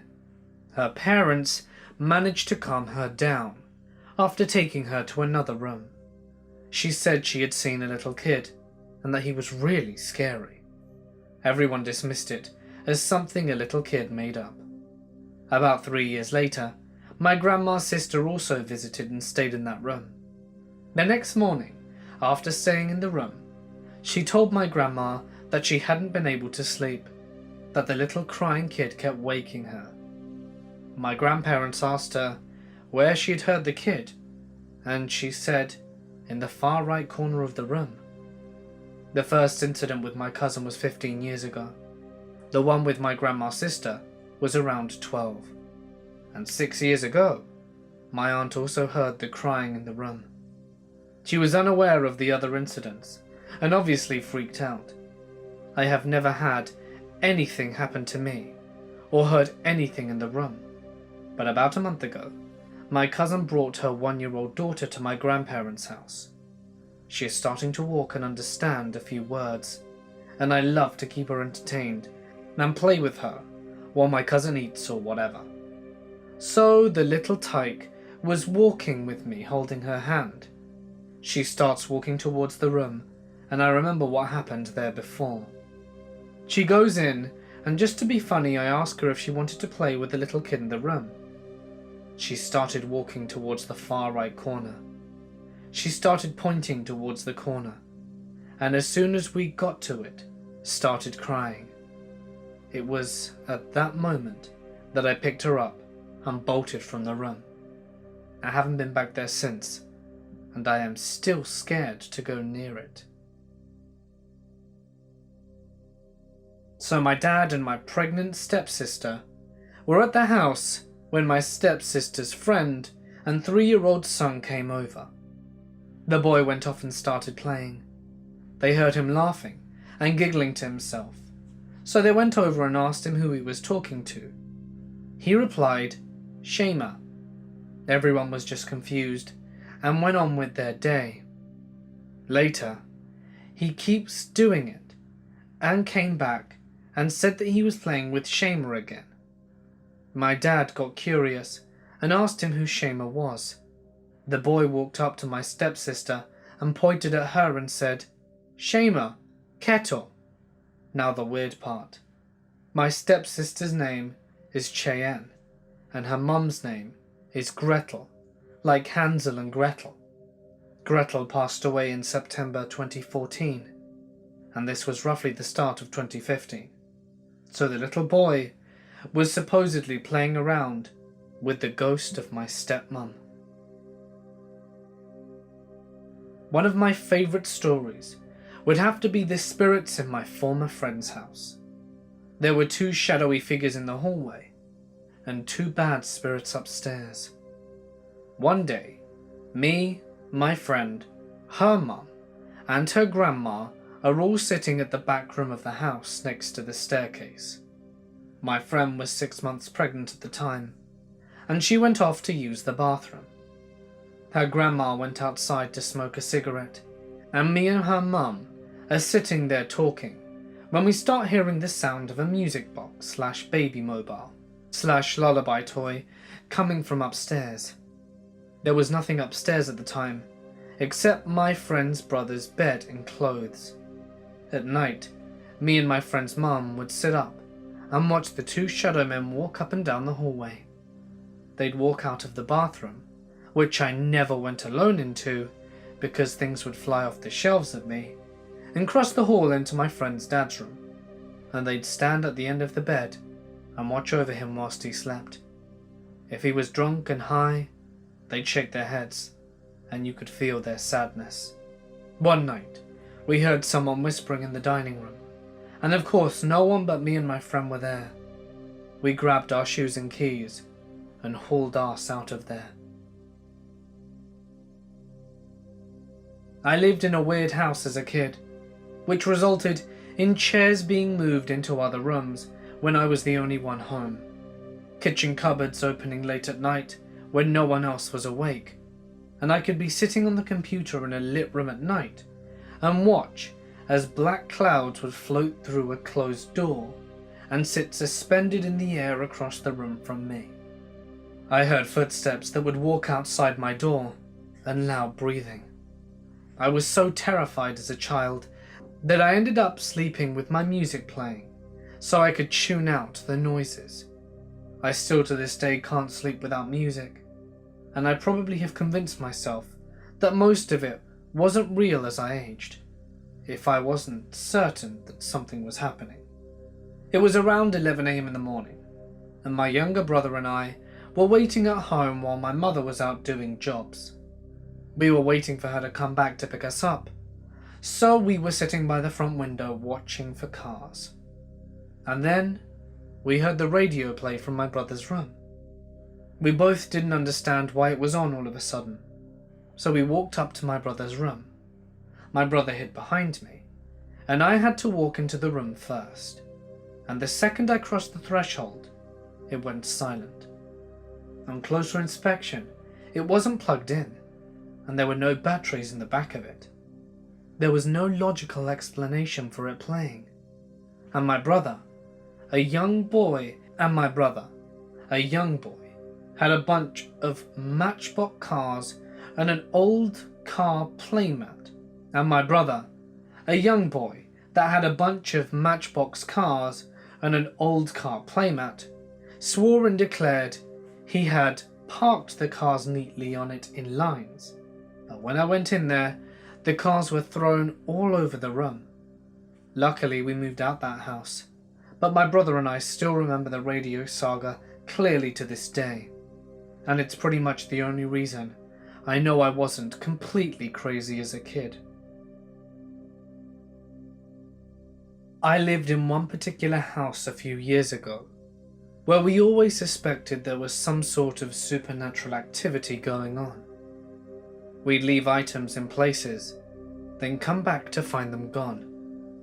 We'd leave a room, to find the door had closed on its own, seeing figures and shadows, that sort of thing. However, one incident topped all of these. I was laying in my bed one night, reading just before going to sleep, when all of a sudden, the room temperature seemed to drop, shortly followed by that gut feeling you get when you suspect that something isn't quite right.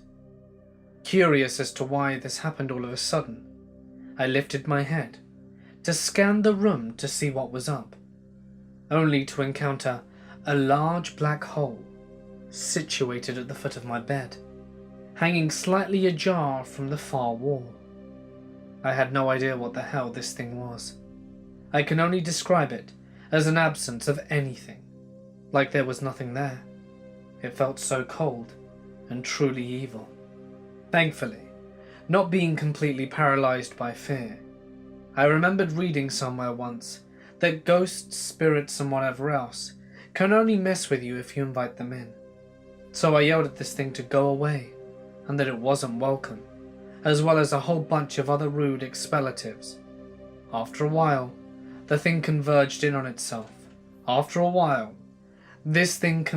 in on itself. And that horrible feeling seemed to disappear along with it. I still have yet to explain what is most likely the strangest thing that's ever happened to me. I also once messed around with a Ouija board. Those things are really not as fun as everyone else puts them out to be. I was driving home from work one night when I see a little girl on a tricycle riding across the street and into some woods that drop off into a creek. I brake and skid to avoid her and walk to where I thought she fell. I see no one, and a cop pulls up and asks me what I'm doing. I tell him that he was the person I needed, and that I just saw a little girl riding her tricycle across the street, heading into the area where it dropped off. He then tells me right away that I see what some other drivers see here. It was more than 40 years ago that a child was killed riding her tricycle across that section of the road. Others have seen her multiple times, sometimes walking, other times with her tricycle. After some construction brought changes to that section of the road with expansions and barriers, all sightings of her ceased.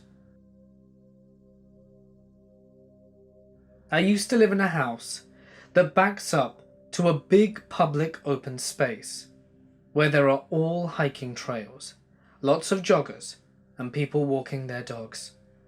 Anyway, one night I had a kind of creepy dream that an old lady came into my room and was trying to get me to come outside. The dream woke me up, so I got some water and turned off my fan because it was cold, and then I fell asleep again. I went right back to the same dream with this old lady coming into my room and calmly saying I have to go outside now. I kept telling her no, it was too cold, and I woke up again and my fan was on. I figured I must have thought I turned it off, or the button got stuck, so I got up, turned it off, and went back to sleep. This time I had the same dream, except she was much older looking, and in this one she was really agitated. She kept telling me to go outside. I got up in the dream and followed her into the hallway. When I got to the hallway, she wasn't there, and then I woke up, and I was actually standing in the hallway. I've never ever walked around in my sleep before, or after this. Also, my fan was on when I went back to my room. At this point I was so freaked out, I got something to eat and watched TV for a couple of hours. I went back to bed around 5 or 6. The dream didn't come back. The messed up part is that a couple of days later, I saw there were police cars in the open space, and I asked my mum what happened, and she said they found an older woman who was reported missing a few days ago. She must have had a heart attack or stroke or something on the trail by my house, and they had only just found her body. When I was 10, I moved out of the room me and my brother had shared since I was born, and into the recently renovated attic. It was a great room, long and narrow, with large bay windows at either end. For reference, think of Kevin's room in Home Alone, only slightly less awesome. At first, it was great. I had my own space, I could stay up late when everyone else in the house had gone to bed, and I had my own TV. Almost immediately after I moved in, I would have vivid recurring dreams, in which I would wake up early in the morning and sit by the bay window overlooking the backyard. There would always be a woman sitting alone on our patio set. She had a pale bluish glow to her, as if she was lit by the light of the moon, even on nights when the moon wasn't out. And I remember her being very still, barely moving at all, sitting with her back to me. Although I did not know exactly what I was seeing, I felt very unnerved by her presence, and would make a special effort to remain perfectly silent while I watched her. For a time, that was all the dream consisted of, silently watching this pale woman sit at our patio. One night, after I had been living in the attic for several months, I had the dream again. It played out as usual, with the pale woman sitting with her back to me while I watched her in silence. This time, however, as I shifted positions, I knocked the TV remote control off the bay window seat, and it fell to the ground, turning the TV on. The TV blared loudly for a second before I retrieved the remote and turned it back off.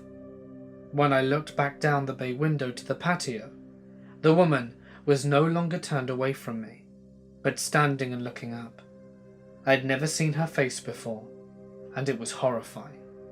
She was a hideous old woman, looking up at me with a look of rage, and I nearly pissed myself in fear. I covered my eyes for a second, hoping she would simply go away. And when I opened my eyes again, I saw the pale woman walk through the wall into my house, directly underneath where I was standing. In a panic, I ran to the stairs that led to the main floor so I could hide in my parents' room. When I got to the top of the stairs, there she was. She stood at the bottom of the stairs looking up at me with murderous intensity. I let out a final girlish scream and woke up in my bed, soaking in a pool of cold sweat and piss, and I never had that dream again.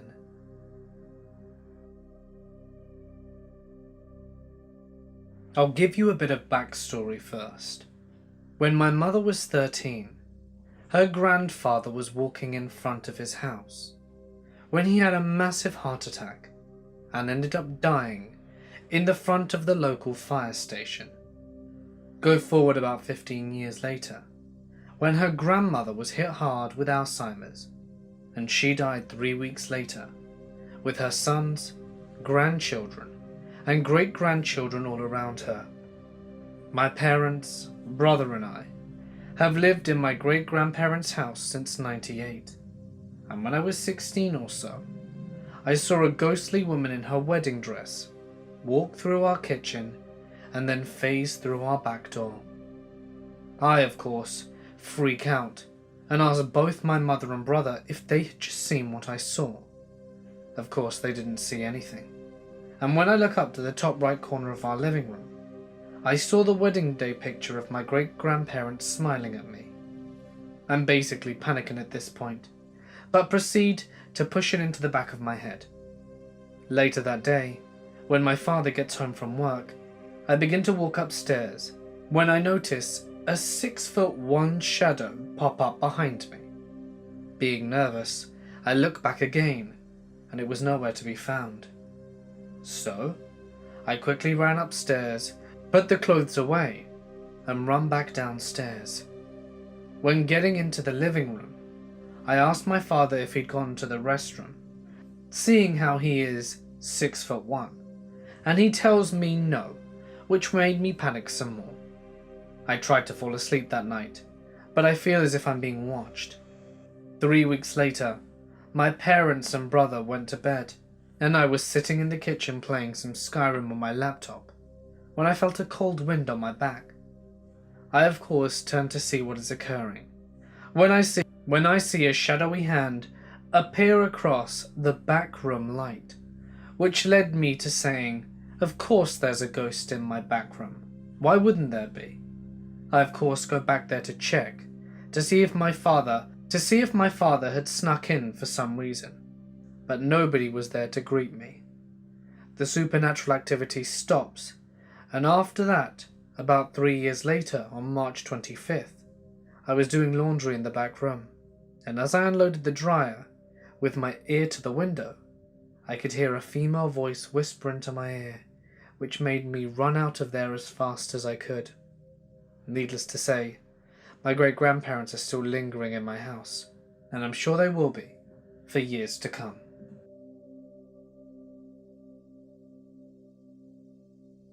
When I was a junior in college, I studied abroad in Rome for 6 months. It was beautiful and amazing, and I was drunk for most of it. But the ghost was the best part. The apartment my roommates and I lived in was in this building that was built in the 1700s, or something ridiculous like that, and it was pre-decorated from a family that lived there a few years before my program bought it out. It's important to note that the room I stayed in was decorated like a little girl's room. Think ABC wallpaper and butterfly stickers everywhere. Everything was pretty normal for the first few months, until it came closer to our school's finals. One night, while I was laying in bed, I noticed that the corner looked extra dark. There was a street lamp outside that kind of lit up the room. But this was a pitch black nothingness kind of dark. When I looked closer to the spot, I saw what looked like a man with a flat-brimmed hat on. Screw that. Obviously I ran to turn on the light, but no one was there anymore. I went back to bed and didn't sleep at all. This continued for the next week or so, and I saw the man a few more times. He didn't seem threatening after a while, and just kind of stood there. I mentioned it to my roommates, whose bed was above mine one day, and she said that she had seen him too, which made us believe we were hallucinating from final stress. Then one night, a few days later, I'm laying down and feel the mattress dip, like someone else is sitting on the bed. I looked and didn't see anything, but somehow I just knew it was him. I lay there for a minute, when I feel him put his hand on my leg, not in a creepy way, but more like in a comforting parent sort of way. I laid there still, not wanting to move until I somehow fell asleep. When I woke in the morning and told my roommate, thinking it must have been a dream or something, she told me the exact same thing had happened to her. We're both pretty sure we're going insane at this point, so we decide to ask our very old and very Italian neighbour if she had seen anyone near our apartment. This is when she tells us of the little girl that used to live in the room that my roommate and I are currently sleeping in. That she had drowned in the bathtub that we had been using all semester. And after she died, the dad killed himself from the grief. She then very casually told us that he had haunted the apartment ever since. She did not seem to think it was a big deal, and offered us homemade bread and went back inside. After asking our other neighbours for more info, it seemed that the dad would comfort anyone who'd stayed in the little girl's room, as a way to continue to comfort his daughter after she had died. I lived with my family in an apartment where our living room window and my bedroom faced the corridor. So basically, anyone could walk past our living room and bedroom window. That's why curtains is a must for privacy. So I have my computer table set beside the window. So I play my PC games and my right side will be the window. So this one night at around midnight, I was playing my PC game, and suddenly I slowly began to hear a breathing sound. Someone breathing heavily and loudly, in continuous steady pace, right besides the right side of me, which comes from the window behind my curtain. I completely freak out, and decided to not open the curtain to see who the hell was doing that. I gather my family members to go into my room, and listen as they're all able to hear it. Now the curtains are all drawn for bedroom and living room, since it's so late at night. We slowly walked out to the main door, opened it slowly, and peeked out the corridor to see who the hell was doing the breathing sounds. No one was there. We were completely freaked out. Okay, rational explanation was maybe that a person had ran and taken the stairs/lift down. We went back to my bedroom, and we could still listen to that breathing sound. Still freaked out, we stayed away from that area, and we weren't sure how long until it finally stopped. Heavy and loud breathing in steady paces behind the curtain and window. Freaky. Another time, I was talking to my friend via MSN webcam. Yes, this happened about 12 years ago. Showing her my clothes from my first virgin visit to the club. I walked out of my bedroom. This was in another bedroom since I'd changed bedrooms to get my clothes. When I came back to show her my clothes, she said, "Hey, I just saw your sister walk past." "Huh? She's not home?" She replies, "Yeah, short hair, above the shoulder and plink blouse." I go, "No, she's not home. No one but me." I think you saw wrongly." She denies that she saw wrongly, and we resumed our webcam conversation. That just freaked me out. She saw a ghost girl walking past my webcam when I was nearby. Why?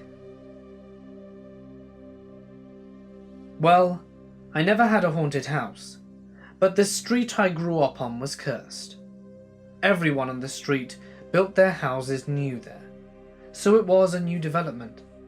It was all big properties, so probably like 10 on the street. Something really bad happened to every house there. One suicide, one hit and run with a death, one cancer and death. One guy fell off a ladder and broke his neck.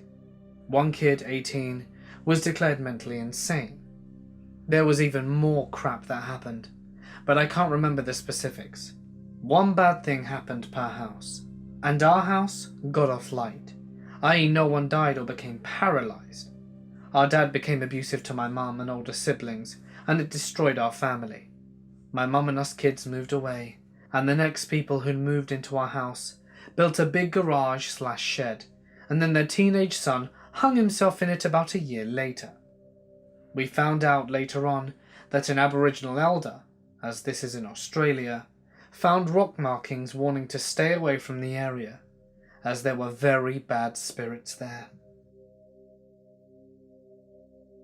I was in the 6th grade, staying the night at my buddy's house. Him and his older brother told me they had a ghost in their house, and that even the mum said she'd seen him. We were in his bonus room, trying to watch Stand By Me, and I heard something on the roof above me, like footsteps walking on top of the roof. When I asked them if they heard that, they said that they were used to it, and didn't even bother about when the movie finished. We went downstairs to get snacks, and when I let his puppy in from outside, I saw not one but 2 figures standing on the pool cover. I lost my shit, and called my mum to pick me up, and only went to his house when it was bright outside, because I was terrified. From 3 to 13, I lived in a nice home out near Yosemite National Park. Nothing super spectacular about it. 4 bedrooms, a den, a dining room, the norm. Just down a little dirt road, and, if you've ever been around those parts you'll know, miles away from civilization. My whole childhood, I was visited by this girl in white. She never spoke. I would just wake up in the night and see or feel her there. I asked my dad, and his response every time was, "The men in our family can see ghosts." My rationale of this, as I'm a skeptic, was that we had some sort of mild schizophrenia running through our family. It didn't bother me. She didn't look like other people. There was something off about her. After my father died, my mother decided to sell the house and went through a realtor. We never once had contact with the buyers. I only knew them by name. The buyers had a son who went to the same school as our old neighbours, dear friends of the family. And the son apparently came to school without sleeping repeatedly, complaining that there was a girl who watched him at night and that he needed to get out. Sends shivers down my spine every time I remember this. My boyfriend and I had a child, and he left to go fight fires in another state, and that's when things started happening. Before, weird things would happen, like glass would randomly fall off the counter in the middle of the night, but nothing particularly intense. First thing that happened after he left was one night I was in the dining room alone, and the light dimmed by itself, turned off and went back on. I thought it was weird, and a couple of days later my daughter had fallen asleep in the car while driving, so I brought her inside in the seat and let her finish her nap in the living room. Our living room window was huge, so I went outside to throw the ball for the dogs, and I could still see her asleep in her car seat from the window. I started throwing the ball from the dogs when I look inside the living room window and notice a white mist floating from the stairs through the living room. I turn around to make sure it wasn't a cloud reflection or something, and looked back into the living room to see it still inside. I flipped the hell out, grabbed my daughter, and drove 45 minutes to my mum's house, and never stayed there alone again. I went to Denny's at 3 AM for steak. I was really craving it. On my drive up Harlem towards Niles, I passed a cemetery and saw a ghost of a woman walking slowly along the side of the road. Just as I was coming up beside her, she vanished. I slammed on my brakes, and shockingly, so did the car next to me. We both got out the car and looked at each other, and asked if we'd just seen the same thing. We stood there for several minutes, before a Park Ridge cop pulled up behind us, asking if everything was alright. We told him we saw the woman, and he calmly said, "Oh yeah, she often does that. But y'all need to keep moving now, you're blocking the road." I saw a shadow person in the apartment I lived in 3 years ago. I was standing outside on the balcony one night, looking in through the window.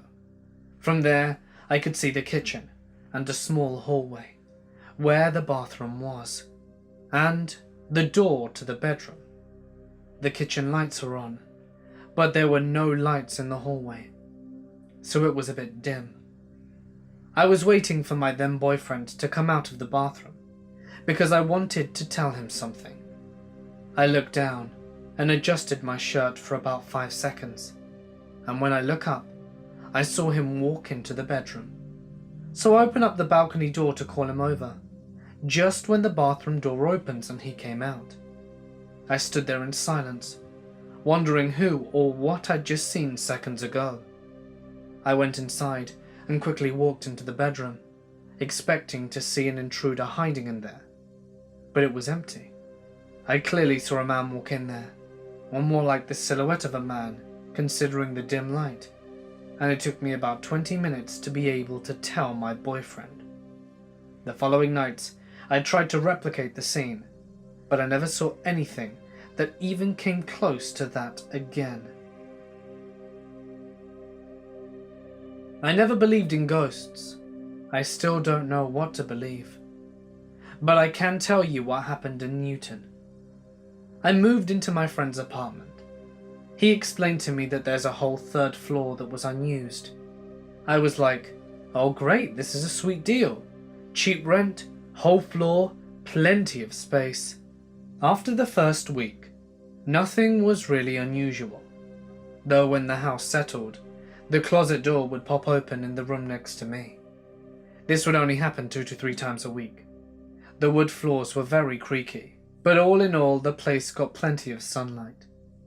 Within the first month, I started getting creeped out for no reason. I would wake up in the morning as if I heard something walking around. I saw my friend's girlfriend walking in the other room while blankly staring at me. I said, "Hey," got up and walked over into the room, only to see that she wasn't there.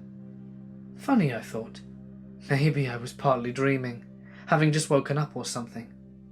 Eventually, I got more and more creeped out, until one day, I was standing in the room, about to head downstairs, and I felt as if someone blew air in my face, at point blank, almost offensively. It was intense.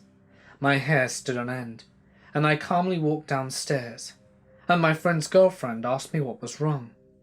I calmly muttered, "Oh, nothing. Upstairs is haunted," in a joking manner. Then my friend and his girlfriend started arguing, saying, "See? I told you." The argument progressed into a full-scale endless debate. I had found out that the landlord would not allow the tenants to rent/use the 3rd floor for this very reason. He even said to only use the 1st and 2nd floor of the building, and was disclosed to be haunted on the lease paperwork. I remember when I was younger, my uncle told me a chilling story that happened to him. The paranormal activity happened right after his dad, my granddad, had died. My granddad's final days had dragged on and been sad and long.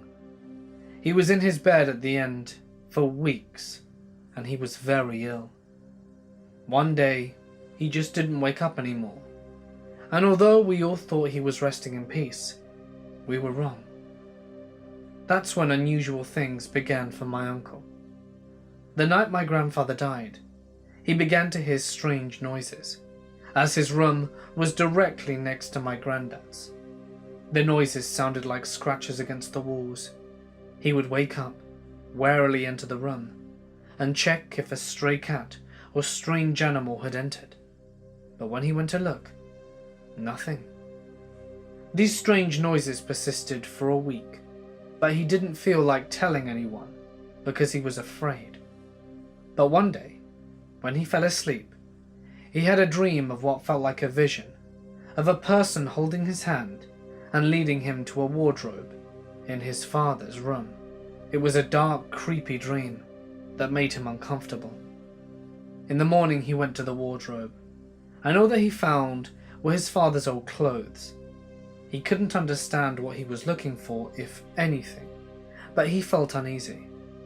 That night the noise was different. It was as though there was a small earthquake in the bedroom next door to his, which was strange. How could there be an earthquake in an isolated room?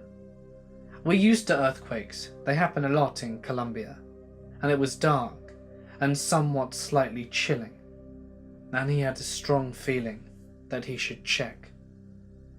He remembers walking into the room, and even though it was just next door, it had felt as though the corridor had stretched a mile. It felt darker than usual, colder. The only thing he could hear now was the thud of his own heartbeat, which felt as though he was about to puke. When he entered the room, he headed for the wardrobe, which he says he can remember had a dark figure standing next to it, just like the one in his dream, leading him to it. He was too afraid to face it, but looked once more into the wardrobe, this time making sure he was thorough. He looked through all the pockets, until he reached the coat my granddad used to wear. In the breast of the pocket he found some papers. The papers seemed to be an apology for my grandmother. The details he didn't really want to disclose, but he mentioned that once the papers were found, the noises and hauntings were gone. He says today that he regrets not facing the figure that hovered by the wardrobe, for he knows it was his father, and his dad had led him to ensure that his mother, my grandmother, got the letters he had written. I think my grandfather felt as though he couldn't leave us until he made his peace with whatever he had to do. Hey guys, it's Mort here, and thank you so much for listening. If you're hearing this, that means you made it to the end. I just want to say that the raw version of this, so all the recording with no edits, was 4.5 hours. I'm going to guess that chopped up this is somewhere between 3.5 to 4 hours long. So you did a fantastic job listening to this. Well done. I really, really hope you enjoyed it. It was a lot of work to put together. If you did, if you would be so generous to leave a like and a comment, that would seriously be appreciated. And don't forget to subscribe and hit the little bell icon to receive your nightly spooks, as I do post every night. If there's a story that you wish to share, feel free to send it to my email or post it to my Reddit. And again, if you missed the face reveal, it's in the description. But anyway, for now guys, I'm gonna sign off, because my voice feels like sandpaper. Stay awesome, and I'll see you in the next one.